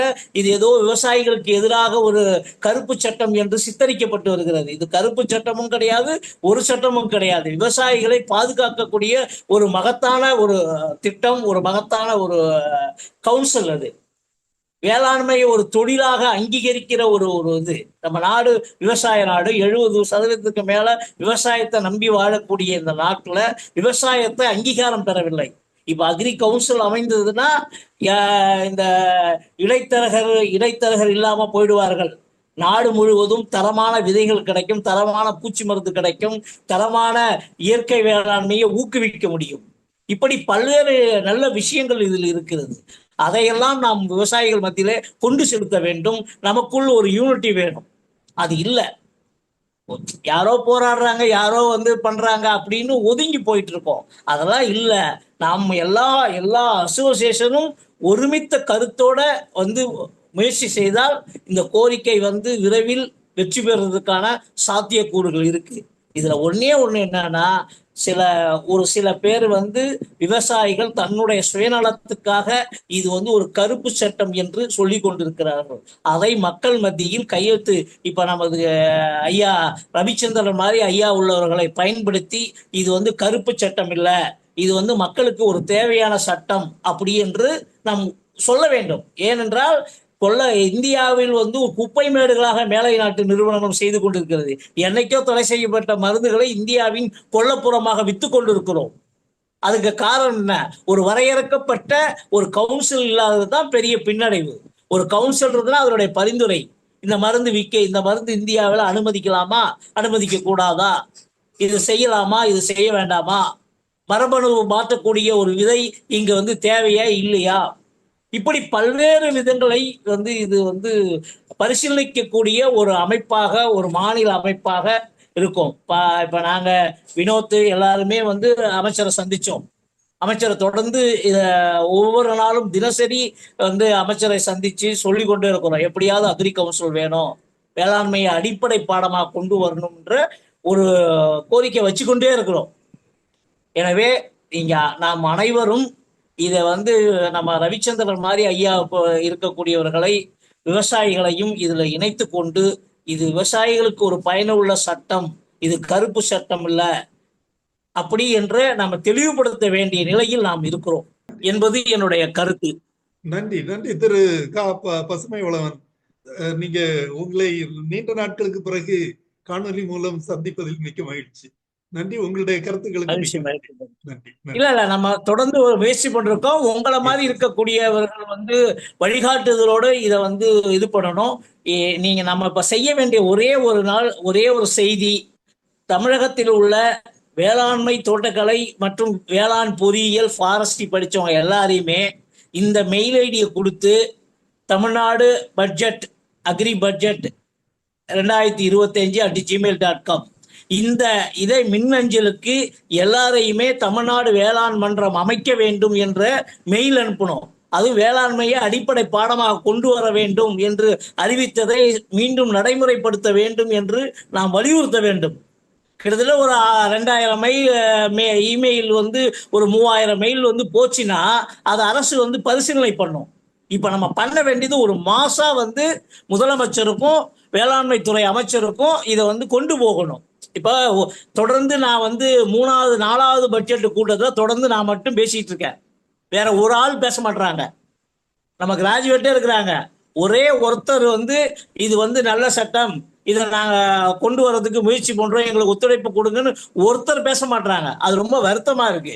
ஏன்னா அங்க இருக்கிற அதிகாரில இருந்து, ஜேடிஏல இருந்து, ஏஓல இருந்து, ஏடிஹெச்ல இருந்து எல்லாம் அக்ரி கிராஜுவேட், ஹார்டிகல்ச்சர் கிராஜுவேட் தான். ஆனா ஒரு கிராஜுவேட் கூட அங்க வாயை திறந்து பேச மாட்டாங்க. வாய்ப்பொட்டி இருக்கிறாங்க, நிக்கிறாங்க. ரொம்ப வேதனையா இருக்கு. ஒரு ஆதரிச்சு அந்த இடத்துல ஒரு மாரல் சப்போர்ட் பண்ண மாட்டாங்க. தொடர்ச்சியா உங்களை மாதிரி இருக்கிற சீனியர்லாம் நீங்க வந்து எங்களுக்கு வந்து வழிகாட்டி இதை வந்து சக்சஸ்ஃபுல்லா கொண்டு வர்றதுக்கு என்னவோ அதை நீங்க என்ன வழிகாட்டுதல் செய்தாலும் அந்த வழிகாட்டுதல் படி நாங்க செயல்பட காத்துட்டு இருக்கோம் என்று அனைவருக்கும், அனைத்து வேளாண்மை பட்டதாரிகள் அனைவருக்கும் என்னுடைய தாழ்மையான வேண்டுகோள். உடனடியாக மின்னஞ்சல் மூலம் நமது பட்ஜெட்டுக்கு கருத்துக்களை தெரிவிக்கணும். அதிலும் குறிப்பா வேளாண் மன்றம் அமைந்தால் விவசாயிகளுக்கு நன்மை பயக்கும் என்ற விஷயத்தை வலியுறுத்த வேண்டும். ஏனென்றால் எல்லாருமே இன்னைக்கு போய் சொன்னா ஐயோ அது வந்து கலைஞராலே பயமுறுத்தப்பட்ட சட்டம், அதெல்லாம் வேணாம் அப்படின்னு சொல்றாங்க. இன்னைக்கு நடந்த விஷயம். இன்னைக்கு நான் முதல்வரை பார்க்கும்போது பார்த்து முடிச்சுட்டு வந்தோடனே ஐயோ அது வந்து வேணாங்க, தெரியாம சொல்லிட்டு இருக்கீங்க பசுமை அப்படின்னு சொல்றாங்க. இல்லைங்க, நான் 2003 இருந்து இந்த விஷயத்துக்காக முன்னெடுத்துக்கிட்டு இருக்கேங்க அப்படின்னு சொல்ல வேண்டியதா இருக்கு. ஏன் இடையில 4 வருஷம் என்ன பண்ணீங்க அப்படின்னு கேட்கறாங்க. தொடர்ச்சியா பட்ஜெட் கூட்டத்தை நம்ம சொல்றோம், கருத்துக்களை முன் வைக்கிறோம். இப்ப என்ன செய்ய வேண்டியதுன்னா மெயில் அனுப்பணும். எல்லாம் ஒரு மாசம் ஒரு 5000 மெயில் வந்து அரசுக்கு போச்சுன்னா இது வந்து ஒரு பெரிய ஒரு மாறுதலை உருவாக்கக்கூடிய சரியான நேரம். மற்றவங்களாம் சொல்லுவாங்க, செய்ய மாட்டாங்க. ஆனா தளபதி அவர்கள் விவசாயிகள் மேல ஒரு அக்கறை உள்ள ஒரு மனிதர், விவசாய பட்டதாரிகள் மீது ஒரு அக்கறை உள்ள ஒரு அரசாங்கம். ஏனென்றால் தொடர்ச்சியாக நம்ம பார்த்து கொண்டிருக்கிறோம். அக்கறை அவருக்கு நம்ம காலையில சொல்லும் போது வேளாண்மை அடிப்படை பாடமாக கொண்டு வந்து சொன்ன உடனே அவருக்கு பல வேலைகள் இருந்தா கூட உட்காந்து காது கொடுத்து கேட்டாரு, படிச்சாரு, நம்ம கொடுத்ததே வாசித்து அவருடைய நேர்முக செயலாளர் சண்முகம் அவர் தான் அக்ரி பாக்குறாரு. அவர்கிட்ட இதை பத்தி என்ன டிஸ்கஸ் பண்ணுவோம் அப்படின்னு சொல்லியிருக்காரு. தொடர்ந்து நம்ம முயற்சிக்க வேண்டும் என்று ஒரு தாழ்மையான வேண்டுகோளை வைத்து வாய்ப்புக்கு நன்றி கூறி விடைபெறுகிறேன். நன்றி, வணக்கம். நன்றி சார். உங்கள் கருத்துக்களுக்கும் தகவல்களுக்கும் மிக்க நன்றி சார். இப்போ சார் சொன்னாங்க இந்த சட்டம் நிறைவேறதுல ப்ராப்ளம் வந்து கருப்பு சட்டம்னு ஒரு சாரார் தடுக்கிறதுக்கு ட்ரை பண்றாங்க அப்படிங்கிற மாதிரி சொல்றாங்க. ஸோ அவங்க இந்த தடுக்கிறதுக்கு ஏதோ ஒரு ரீசன் கொண்டு வர்றாங்களே, அந்த கருப்பு சட்டம்னு சொல்றாங்கன்னா அதுக்கு பிஹைண்ட் சீன் என்ன ரீசன்னால அதை கருப்பு சட்டம்னு சொல்றாங்க அப்படிங்கறத யாராவது கொஞ்சம் டீட்டெயிலா அதாவது விவசாயிகளுக்கு எதிரான சட்டம்னு சொல்லி தவறான ஒரு தகவல் அப்படின்னு தான் சொல்றாங்க. அத்தியாயம் 4 என்று தமிழ்நாடு அரசு வேளாண்மை சட்டம் 2009 அரசு இதழ் வெளியிட்டுள்ளது. அதுல வந்து அத்தியாயம் 4 ஒரு பதிவேட்டுல 29வது காலத்துல இருக்கு. என்னன்னா, பதிவேட்டில் இடம்பெற்றுள்ள ஒருவர் நீங்களாக வேறு எவரும் தமிழ்நாடு மாநிலத்துக்குள் வேளாண்மை ஆலோசகராக தொழில் செய்வதோ அல்லது வேளாண் பணிகளை ஆற்றவே கூடாது அப்படின்னு ஒரே ஒரு இது இருக்கு. ஏன்னா இந்த ப்ரொஃபஷனல் படிச்சவங்க தான் இதை வந்து செயல்படுத்தணும் செய்யணும் அப்படின்னு இருக்கு. அந்த ஒரு வரியை தான் அவங்க பிடிச்சிக்கிட்டு கருப்பு சட்டம் என்று சொல்லுகிறார்கள். விவசாயிகளுக்கு எதிராகவும் இயற்கை விவசாயத்துக்கு எதிராகவும் நாம் செயல்படுவதாக சொல்றார்கள். இதெல்லாம் இயற்கை விவசாயம் கிடையாது. எத்தனையோ பேர் வந்து இயற்கை விவசாயம் என்று டுபாக்கர் வேலை விட்டுக்கிட்டு இருக்காங்க. அதுக்கெல்லாம் வந்து கடிவாளம் போட்டுரும். இந்த சட்டம் வந்துச்சுன்னா அதுக்கெல்லாம் கடிவாளம் போட்டுரும். அப்ப அவங்க வந்து மக்களை ஏமாற்ற முடியாது. தரமற்ற மருந்துகளையோ தரமற்ற விதைகளையோ செயல்படுத்த முடியாது. அதை இது வந்து தடுக்கும். இப்ப அதுதான் அவங்களுடைய பயம். இதுல இன்னொரு விஷயம் நம்ம பார்க்க வேண்டியது இருக்கு. 4 ஆண்டு படித்த பட்டதாரிகள் பிஎஸ்சி அக்ரி, பிஎஸ்சி ஹார்டிகல்ச்சர் இவங்கெல்லாம் வந்து செய்யக்கூடிய ஒரு வேலையை எப்படி வந்து பார்மசி கவுன்சில்ல பதிவு பெற்றவங்க தான் மெடிக்கல் ஷாப் வைக்க ரைட்ஸ் இருக்கு. அத மாதிரி விவசாயம் படித்த பட்டதாரிகள் தான் செயல்படுத்த வேண்டும் சட்டம் இருக்கும்போது அதுக்கு நம்மளை உருவாக்கின பல்கலைக்கழகமே துணை போகுது நம்மளுக்கு எதிரா. அத ஒரு விஷயத்தை எல்லாருமே கவனிக்கணும். ஏன்னா 6 மாசம் கோர்ஸ் டிடிடில நடத்துறாங்க.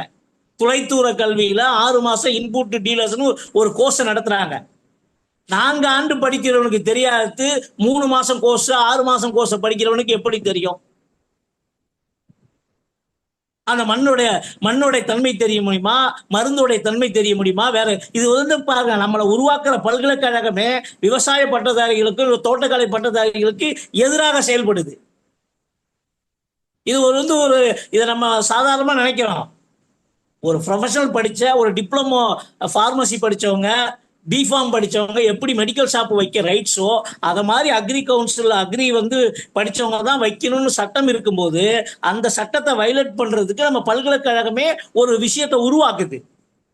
இதை வந்து நான் ஃபர்ஸ்ட் டைமா வந்து 2021 இந்த அரசு பதவியேற்ற உடனே நான் கொடுத்தேன்.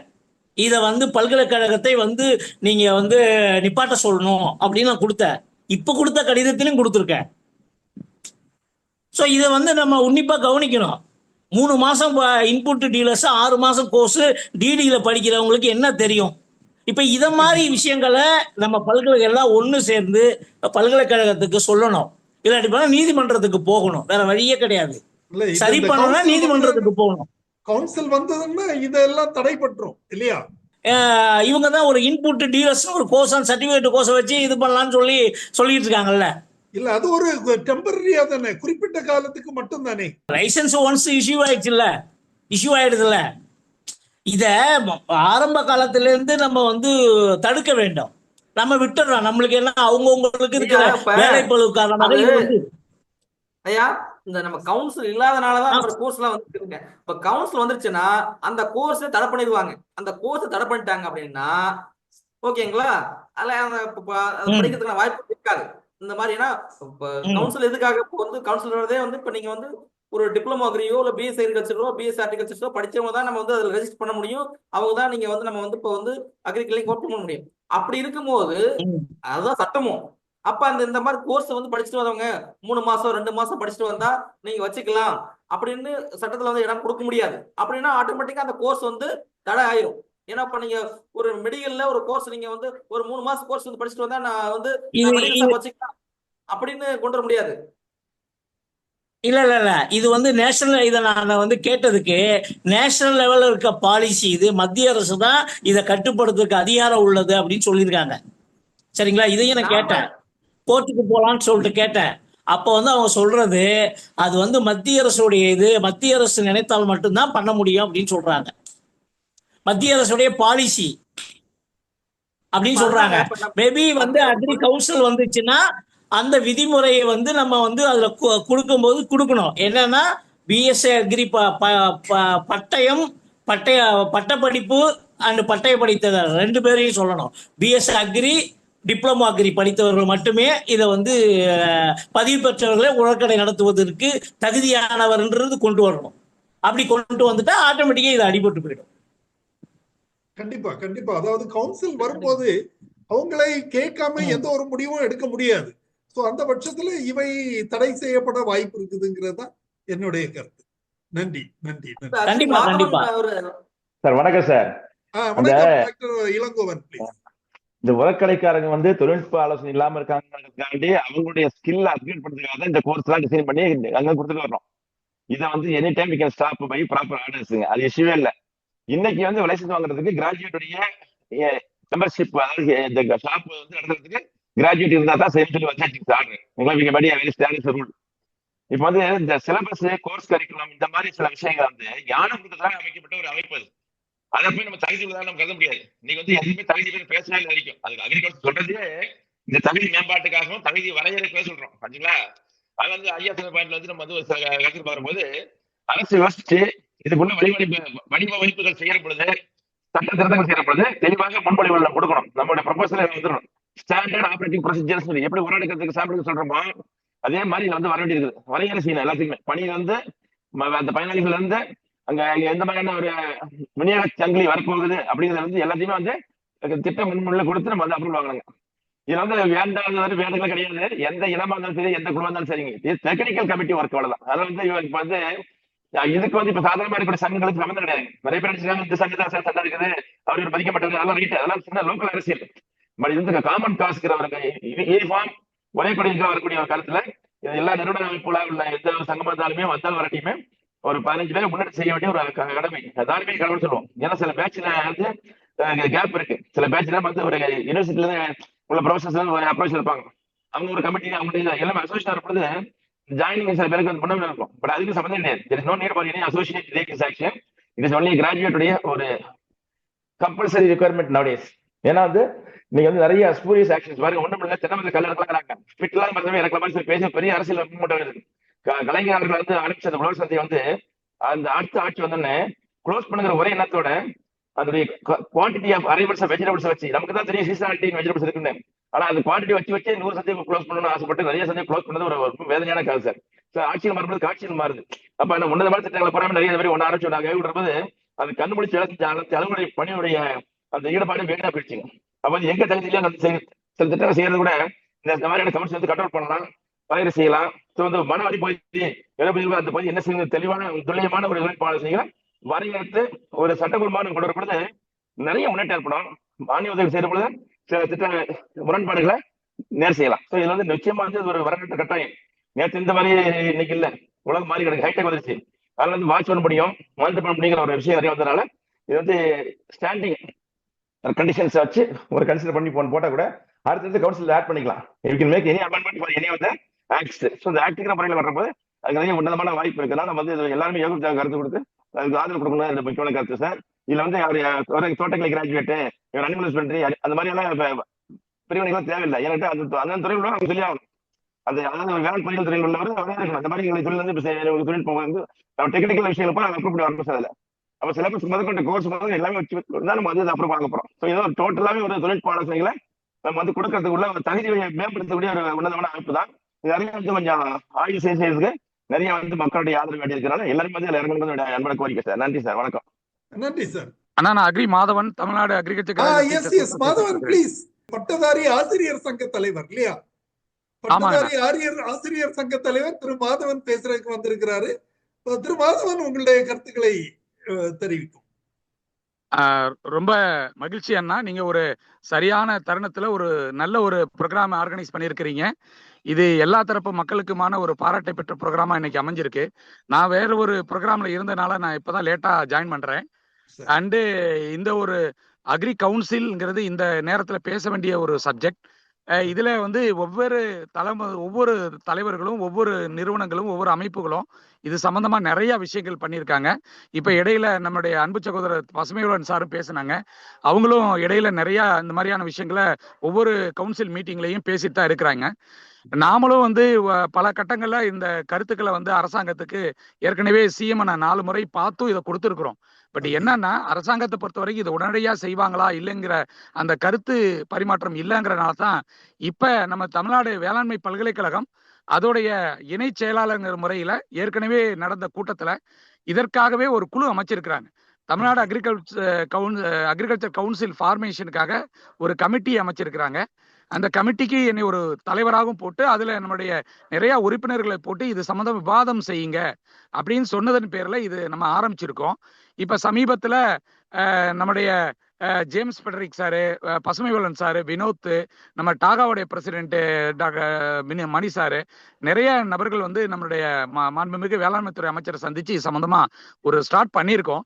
இப்ப இந்த சமயத்துல இதை வந்து வலுவூட்டணும் அப்படின்னா இப்ப சமீபத்துல நம்மளுடைய தமிழக அரசு வேளாண்மைத்துறை கொடுத்திருக்கக்கூடிய அந்த இமெயில் ஐடி அண்டு உழவன் செயலி இது ரெண்டுலையும் எல்லா தரப்பு மக்கள்கிட்ட இருந்தும் இது சம்பந்தமா ஒரு கருத்து வந்து நம்ம அரசுக்கு போகணும். அப்படி போனாதான் இது அரசு வந்து இந்த நேரத்துல அதை கருத்தா எடுத்துக்க முடியுங்கிறது என்னுடைய தாழ்மையான கருத்து. இரண்டாவது, இன்று கூட நான் ஒரு வேளாண்மை கல்லூரிக்கு ஒரு சீஃப் கெஸ்டா போயிட்டு தான் வந்திருக்கேன். அங்கே கிட்டத்தட்ட ஒரு 340 மாணவர்கள்ட்ட எல்லாருமே உழவன் செயலிய ஆப்பை இறக்கி அண்டு இந்த மெயில் ஐடிக்கு உங்களுடைய விருப்பமா எங்க தமிழ்நாடு வேளாண்மை பட்டதாரிகளுக்கு எங்களுக்கு இந்த தமிழ்நாடு அக்ரிகல்ச்சர் கவுன்சில் அண்ணா நான் பேசுறது கேக்குதா? கேக்குது, நல்லா கேக்குது. தமிழ்நாடு வேளாண்மை பட்டதாரிகளா நீங்க வந்து எங்களுக்கு இந்த தமிழ்நாடு அக்ரிகல்ச்சர் கவுன்சில் வேணும் அப்படிங்கிற விடயத்தை நீங்க உங்களுடைய இமெயில் ஐடி மூலமா கொடுங்க அப்படின்னு சொல்லியிருக்கோம். இன்னைக்கு தந்தை ரோவர் வேளாண்மை கல்லூரியில நான் ஒரு சீஃப் கெஸ்டா இன்னைக்கு போய் இன்னைக்கு அத்தனை பிள்ளைகள்ட்டையும் சொல்லிட்டு வந்திருக்கேன். அது ஒரு ஃபோர்ஸா போகும். அண்டு தமிழ்நாடு வேளாண்மை பல்கலைக்கழக உறுப்பினர்கள் அவர்களுக்கும் நான் இதை ஒரு மெயில்ல கொடுத்துருக்கோம். அவர்களும் இது வழியா அனுப்புவாங்கங்கிற நம்பிக்கையும் இருக்கு. இப்ப இடையில நான் ரொம்ப நேரமா கேட்டு இருக்கும்போது கும்பகோணத்துல இருந்து ஒரு அன்பு சகோதரர் வேளாண்மை ஒரு விவசாய சகோதரர் அவர் பேசினார், ஆடிட்டர்னு நினைக்கிறேன். அவர் கூட இந்த கருத்துக்கள்லாம் ஏத்துதான் பேசுறாங்க. ஆக மொத்தம் இது ஒரு நெகட்டிவ் வர்றதுக்கு வாய்ப்பு இல்லை. இடைப்பட்ட தருணத்துல விவசாயிகளுக்கு சரியான புரிதலை அந்த நேரத்துல நம்ம அமைப்புகளோ அல்லது வேளாண் அலுவலர் சங்கமோ இல்ல பிற அமைப்புகளோ ஏற்படுத்தலைங்கிறதுனால தான் இதுல ஒரு நெகட்டிவ் ஒரு வந்தது. பட் இப்ப எல்லாரும் ஓரளவு புரிஞ்சிருக்காங்க. இது வந்தால் விவசாயிகளுக்கும் பாதுகாப்பு இருக்கு, வேளாண்மை பட்டதாரிகளுக்கும் பாதுகாப்பு இருக்கு, எதிர்காலத்தில் இருக்கக்கூடிய தமிழக வேளாண்மைக்கும் ஒரு பாதுகாப்பு இருக்குங்கிற அந்த விடயத்துல எல்லாரும் இணைந்து இந்த தருணத்துல ஒரு கோரிக்கை வைத்தா அது கண்டிப்பா நடக்கும். இப்ப அன்பு சகோதரர் பசுமைவேலன் சார் சொன்ன மாதிரி இது எல்லாருக்குமான ஒரு கோரிக்கை. இரண்டாவது வேளாண்மை கல்வி. இது சம்பந்தமா ஏற்கனவே நம்மளுடைய நீங்க உங்களுடைய இன்டர்வியூல நான் ஏற்கனவே இது சம்பந்தமா கொடுத்துருக்குறோம். இந்த வேளாண்மை கல்வியை அனைத்து பகுதியிலும் உள்ள விவசாயிகளுக்கும் அனைத்து பள்ளிகள்லையும் கொண்டு வரும் பொழுது நம்மளுடைய பட்டதாரிகளுக்கு வேலைவாய்ப்பு கிடைக்கணுங்க ஒரு பக்கம் இருந்தாலும் உண்மையான அறிவியல் பூர்வமான விவசாயம் எல்லா பிள்ளைகளுடைய பெற்றோர்களுக்கு கிடைக்கும் பொழுது அப்ப தவறான செயல்பாடுகள் குறையிறதுக்கு ஒரு வாய்ப்பு இருக்கு. மூன்றாவதா இந்த வேளாண்மை கவுன்சில் அமைந்தாலோ அல்லது பள்ளிகளிலோ இல்ல எல்லா இடங்களிலும் இந்த வேளாண்மை கல்வி கிடைக்கப்பட்டாலோ தவறான அறிவியல் அற்ற வேளாண் செயல்பாடுகளுக்கு ஒரு முற்றுப்புள்ளி வைக்கப்படும். அப்ப ஒரு நிலையான வேளாண்மை கிடைக்கும், வேளாண்மை படித்தவர்களுக்கு ஒரு மரியாதை கிடைக்கும் அப்படிங்கிற உந்துதல்ல என்னுடைய தாழ்மையான கருத்தா உங்களுடைய போரத்தில் நான் வைக்க விரும்புறேன். இது இங்க நிறைய பேர் கலந்திருப்பாங்க, அவங்களுக்கு என்னுடைய கருத்துக்கள் போய் சேருவதற்கு வாய்ப்பு இல்லை. உங்களுடைய பதிவின் வழியாக இது எல்லாருக்கும் போய் சேரணும். கூடிய விரைவிலேயே இந்த பட்ஜெட் மார்ச் 15ங்கிறனால எல்லாரும் இன்றைய பொழுதுலேயே இந்த மாதிரி ஒரு பதிவுகளை அமைச்சா நல்லா இருக்குங்கிறது அன்பு வேண்டுதலோட உங்களிடமிருந்து விடைபெறுகிறேன். ஏதானும் கருத்துக்கள்னா நீங்க சொன்னீங்கன்னா அதுக்கு நான் பதில் சொல்ல விரும்புறேன். நன்றி திரு மாதவன், உங்களுடைய கருத்துக்களுக்கும் தகவலுக்கும் மிக்க நன்றி. டாக்டர் முருகேசன் சுருக்கமாக உங்களுடைய கருத்துக்களை தெரிவிக்கலாம். அதாவது இந்த மருந்து கடைக்குல பார்மசி கடைக்கு பார்மசி படிச்சவர் தான் ஓனர்னு சட்டத்துல இல்ல, சரியா? இந்த பார்மசி படித்தவருடைய பேர் அங்க இருக்கணும், அவர் அந்த வேலையில் இருக்கணும் தான் இருக்கு, ரைட்டா? அதனால அது மாதிரி பூச்சி மருந்து கடையிலையும் பூச்சி மருந்து சம்பந்தமாக படித்த டிப்ளமோ அக்ரியோ இருக்கணும்னு தான் அதுல வரும். அவங்கதான் கடை வைக்கணும்னு வராது, அது ஒரு பாயிண்ட். அடுத்து ஒரு மாணவர் கொஞ்சம் டிப்ளமோ படிச்சவர் சொன்னாரு, நாங்க படிக்கும் போது பூச்சி மருந்து பேரெல்லாம் தெரியவில்லை, வேலைக்கு வந்த பிறகுதான் தெரியுதுன்னாரு. இதே மாதிரி எம்பிபிஎஸும் அவங்க படிக்கும் போது ட்ரேட் நேம் எல்லாம் படிக்க மாட்டாங்க. எம்பிபிஎஸ்ல அந்த கெமிக்கல் நேம் தான் படிச்சிருக்காங்க. வெளியே பிராக்டிஸ் பண்ணும் போதுதான் அவங்களுக்கு இந்த ட்ரெயின் நேம் தெரிய வருது. இது ஒரு முக்கியமான ஞாபகம். அவருக்காக சொல்றேன். அடுத்து கடையை முடிச்சாச்சு. பொதுவா என்னை பொறுத்தவரை சிலபஸ் ஓகே, வெளியே செய்யறதுக்கு ஓகே, அதுக்கு சான்ஸ் கொடுக்கல. சான்ஸ் கொடுக்காதனாலதான் யாரும் அதை டெவலப் பண்ணல. அது இன்னொன்னு, மெடிக்கல் கவுன்சில்ல உள்ளவங்க 10 வருஷத்துக்கு ஒருக்கா ரினியூ பண்ணணும்னு ஒரு விதி இருக்கு. மெடிக்கல் கவுன்சில் ரினியூ பண்றதுக்கு அவங்க இத்தனை மீட்டிங்க்கு அட்டன் பண்ணணும் ஒரு விதி இருக்கு. இதெல்லாம் ஒரு அடிஷனல் இன்ஃபர்மேஷன். நன்றி. பார்மசில பாத்தீங்கன்னா சர்டிபிகேட் பர்மிஷன் வாங்குறதுக்கு அவங்களுடைய டிகிரி கண்டிப்பா தேவைப்படுது. அப்படின்ற போது ஒரு வேலை வாய்ப்பு கிடைக்குது. யாருக்கு? அந்த டிப்ளமோ படிச்சிருக்கக்கூடிய பார்மசி அவங்களுக்கு வேலை வாய்ப்பு கிடைக்குது. அந்த மாதிரி நம்ம அக்ரிகல்ச்சருக்கு இப்போ ஆல்ரெடி இருக்கக்கூடிய இன்புட்டர்ஸ் டீலர்ஸ் இப்போ இருக்காங்க, பெரிய பெரிய கடையெல்லாம் இருக்குது அப்படின்னா அவங்களுக்கு பாதிப்பு இல்லைனாலையும் இப்போ இந்த மாதிரி வரும்போது நம்மளுடைய கிராஜுவேட்ஸ் உடைய சர்டிபிகேட்ஸ் அவங்களுக்கு வேணும் அப்படின்னா அங்க ஒரு எம்ப்ளாய்மெண்ட் ஆப்பர்ச்சுனிட்டி கிரியேட் ஆகுது. ஒண்ணு அந்த மாதிரி நம்முடைய பேர்ல அவங்க அந்த அந்த இது பாத்தீங்கன்னா உங்களுக்கு லைசன்ஸ் பிஎஸ் அக்ரிகல்ச்சரோ இல்ல டிப்ளமோ அக்ரிகல்ச்சர் படிக்கிறவங்க பேர்ல தான் லைசன்ஸ் இருக்கும். அந்த லைசன்ஸ் ஓனர் பேர்ல இருக்காது, கடை ஓனர் பேர்ல இருக்கும். ஆனா லைசன்ஸ் பாத்தீங்க அப்படின்னா அந்த பர்டிகுலர் பர்சன்ஸ் நேம்ல இருக்கும். அப்படி இருக்கும்போது அவங்களுக்கு வேலை வாய்ப்பு கிடைக்கும். அப்ப இந்த அன்எம்ப்ளாய்மெண்ட் என்ன ஆகும்னா உங்களுக்கு எம்ப்ளாய்மெண்ட் மாறதுக்கான வாய்ப்புகள் நிறைய இருக்குதுங்க. அந்த லைசன்ஸுக்கு அத்தாரிட்டி அந்த டிகிரி ஆர் டிப்ளமோ ஹோல்டர் தான். அந்த கடை யாரும் வச்சுக்கலாம், பட் லைசன்ஸுக்கு அத்தாரிட்டி அவர் தான். அந்த லைசன்ஸ் ஓனர் அந்த டிப்ளமோ ஹோல்டர் ஆர் பட்டதாரி. ஸோ அது அது அது ஒரு நல்ல எம்ப்ளாய்மெண்ட் ஆப்பர்ச்சுனிட்டியை உருவாக்குது. தொழில்நுட்ப ரீதியாக அவர் பொறுப்பாகிறார். அவர் தொழில்நுட்ப ரீதியா பொறுப்பாகிறதுனால அந்த டிரான்சாக்ஷன் கரெக்டா ஜெனியூனா போறதுக்கு ஒரு வாய்ப்பு அதிகப்படுது. ஸோ இதெல்லாமே அந்த கவுன்சில் அது மாதிரி அந்த ரெகக்னிஷன் வரும்போது இது எல்லாமே ஆட்டோமேட்டிக்கா வந்துடும். நன்றி. சார், இப்போ அந்த கெமிஸ்ட் லைசன்ஸ் வாங்குறதுக்கு அந்த கிராஜுவேட் தான் வர்றாங்க, அவங்க நேம்ல தான் பண்ண போறோம் அப்படிங்கிற மாதிரி தான் சொல்றீங்க. ஸோ அவங்களோட இண்டிவிஜுவாலிட்டி, அவங்களோட ஓனர்ஷிப் அப்படிங்கிறது எந்த அளவுக்கு இருக்கும் அப்படின்னா, ஏன்னா ஓனர் யாரோ ஒரு 1% அதாவது அவங்க அக்ரி கிராஜுவேட் கிடையாது. ஸோ அந்த மாதிரி இருக்கும்போது அவங்க ப்ராஃபிட்டபுளாக பண்ணணும் அப்படிங்கிறதுக்காண்டி ஏதோ ஒரு கார்பரேட் ப்ராடக்டை அவங்க புஷ் பண்ணாங்க அப்படின்னா இவங்க கேட்டு தானே ஆகணும். ஏன்னா இவங்க எம்ப்ளாய்மெண்ட்ல தான் போறாங்க. அதாவது இந்த கன்சார்டியம் வந்துடுச்சுன்னா அவர் அந்த தொழில்நுட்ப அதிகாரி அதுக்கு பொறுப்பாவாரு. கோர்ட் பிரச்சனை கேஸ் வந்தா அவரு he is liable to answer. அப்படி இருக்கும்போது அவர் எப்படி தவறான பரிந்துரை சொல்ல முடியும்? கண்டிப்பா சொல்ல முடியாது. கொடுத்தாங்கன்னா லைசன்ஸ் வந்து கேன்சல் பண்றோம். ஆமா ஆமா ஆமா, லைசன்ஸ் கேன்சல் பண்ணா கடை இருக்காதுங்க. கண்டிப்பா. சோ அதனால மூர்த்தி சொன்ன பிரச்சனை எழுதுறதுக்கு சாத்தியக்கூறுகள் குறைவு. ஐயா வணக்கம், நான் பசுமையோட பேசுறேன்.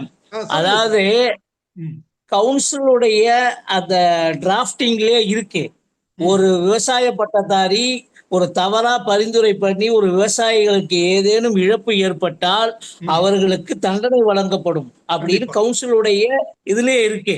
கவுன்சில் வரும்போது தொழில்நுட்ப ரீதியாக அவர் பொறுப்பாவார். அதனால அவர் இஷ்டத்துக்கு தவறான தகவல் கொடுக்க முடியாது. எஸ், அதை பண்ண முடியாது. ஆமா. ஆனா நான் அக்ரி மாதவன்னா, கவுன்சிலுடைய நோக்கமே ஒரு குவாலிட்டி எஜுகேஷன் கொடுக்கும் பொழுதே ஆட்டோமேட்டிக்காவே அவங்க வந்து அதை மீறி போக முடியாது. சத்திய பிரமாணம் செய்த மாதிரிதான் அது. அப்படி வரும்பொழுது ஒரு சர்டிபிகேட் ஒருத்தங்கிட்ட மாட்டிட்டாவே அந்த சர்டிபிகேட்டை நம்ம மீட்டு வருவதற்கு நம்மள காப்பாத்தணுங்கிற பட்சத்துல நம்ம எந்த தவறும் செய்ய மாட்டோங்கிறது தான் அதுல முக்கியம். அதனால நீங்க சொன்ன மாதிரி அது நீங்க கடை ஆரம்பிங்க இல்ல ஏதோ பண்ணுங்க, தொழில் பண்ணுங்க, எந்த இடத்துலயும் ஒரு கிராஜுவேட்டோடைய சர்டிபிகேட் இல்லாம நீங்க ஒரு தொழில் செய்ய முடியாது, வேளாண் சம்பந்தப்பட்ட தொழில் செய்ய முடியாதுங்கிறதுக்கான ஒரு உத்தரவாதம் கிடைப்பதற்காக தான் இந்த கவுன்சிலை நம்ம மீன் பண்றோம். இரண்டாவது, ஃபார்மர் சைட்ல இது ஒரு பெரிய ப்ரொடெக்டடு இது கிடைக்கும், ப்ரொடெக்ஷன் கிடைக்கும். அதனாலதான் நம்ம இந்த ஃபோர்ஸ் பண்றோம். இந்த இடத்துல வந்து மற்ற விஷயங்கள் நமக்கு வந்து இதுல தேவையில்லை. ஆனா ஆக்சுவலா மெடிக்கல் கவுன்சிலும் சரி, பார்மசி கவுன்சிலும் சரி, அதுல நிறைய குளறுபடிகள் இருக்கு, அது நமக்கு தேவையில்ல. பட் ஆந்திரா கவர்மெண்ட் போட்டிருக்கக்கூடிய அக்ரிகல்ச்சர் கவுன்சில்ல மிக தெளிவா இருக்கு, தெளிவா எல்லா விஷயங்களும் சொல்லப்பட்டிருக்கு. நம்ம தமிழ்நாடு கவுன்சிலை விட 1% கூடவே அவங்க சொல்லியிருக்காங்க. பட் அதனால நம்ம வருவதற்கு முதல்ல நம்ம எல்லாரும் ஒரு ஒற்றுமையான குரல் கொடுத்தா கண்டிப்பா அரசு முதல்ல செவி கொடுக்கும். அப்புறம் நம்ம டிராப்ட் பண்ணும் பொழுது நம்ம டிராப்ட் கமிட்டி உட்காந்து நம்மளே ஒரு டிராப்டா நம்ம கவர்மெண்ட்டுக்கு நம்ம சப்மிட் பண்ணா நல்லா இருக்கும். அந்த மாதிரி இடத்துல உங்களை மாதிரியான முன்னோர்கள் இருந்தா இன்னும் கொஞ்சம் பெட்டரா இருக்கும். கண்டிப்பா கண்டிப்பா மாதவன், உங்களுடைய கருத்துகளுக்கும் தகவல்களுக்கும் மிக்க நன்றி. இன்றைய நிகழ்ச்சி ஒரு சிறப்பான தகவலை தாண்டி வந்த ஒரு நிகழ்ச்சியாக அமைந்திருந்தது. Importance of state agriculture council. இந்த நிகழ்ச்சி சிறப்பு விருந்தினராக கலந்து கொண்டார் டாக்டர் ஆர் வினோத் அவர்கள். இவர் அகில இந்திய வேளாண் மாணவர் சங்கத்தின் தேசிய செயலாளராக பணிபுரிந்து வருகிறார். அவர்களுக்கு நமது குழுவின் சார்பில் எனது நெஞ்சார்ந்த நன்றியினை தெரிவித்துக் கொள்கிறேன். பல அறிந்தராத தகவல்கள் நமக்கு வழங்கப்பட்டன. மேலும் இன்றைய நிகழ்ச்சியில் பங்கு பெற்று பல்வேறு கருத்துக்களை தெரிவித்த பலருக்கும், அதாவது குறிப்பாக அக்ரி மாதவன் அவர்கள், தமிழ்நாடு ஆசிரியர் பட்டதாரி வேளாண் பட்டதாரி ஆசிரியர் சங்க தலைவர், அவர்களுக்கு எனது நன்றியினை தெரிவித்துக் கொள்கிறேன். அதே போல doctor Ilayabalan, doctor Murugesan, doctor Ilangovan, Thiru Rasu மற்றும் அனைவருக்கும் எனது நெஞ்சார்ந்த நன்றியினை தெரிவித்துக் கொள்கிறேன். அனைவரும் அருமையான கருத்துக்கள், தகவல்களை தெரிவித்தார்கள். இன்றைய நிகழ்ச்சியுடன் நிறைவு பெறுகிறது. இன்னொரு நிகழ்ச்சியில் நாளை மறுதினம் சந்திக்கலாம். நன்றி, வணக்கம்.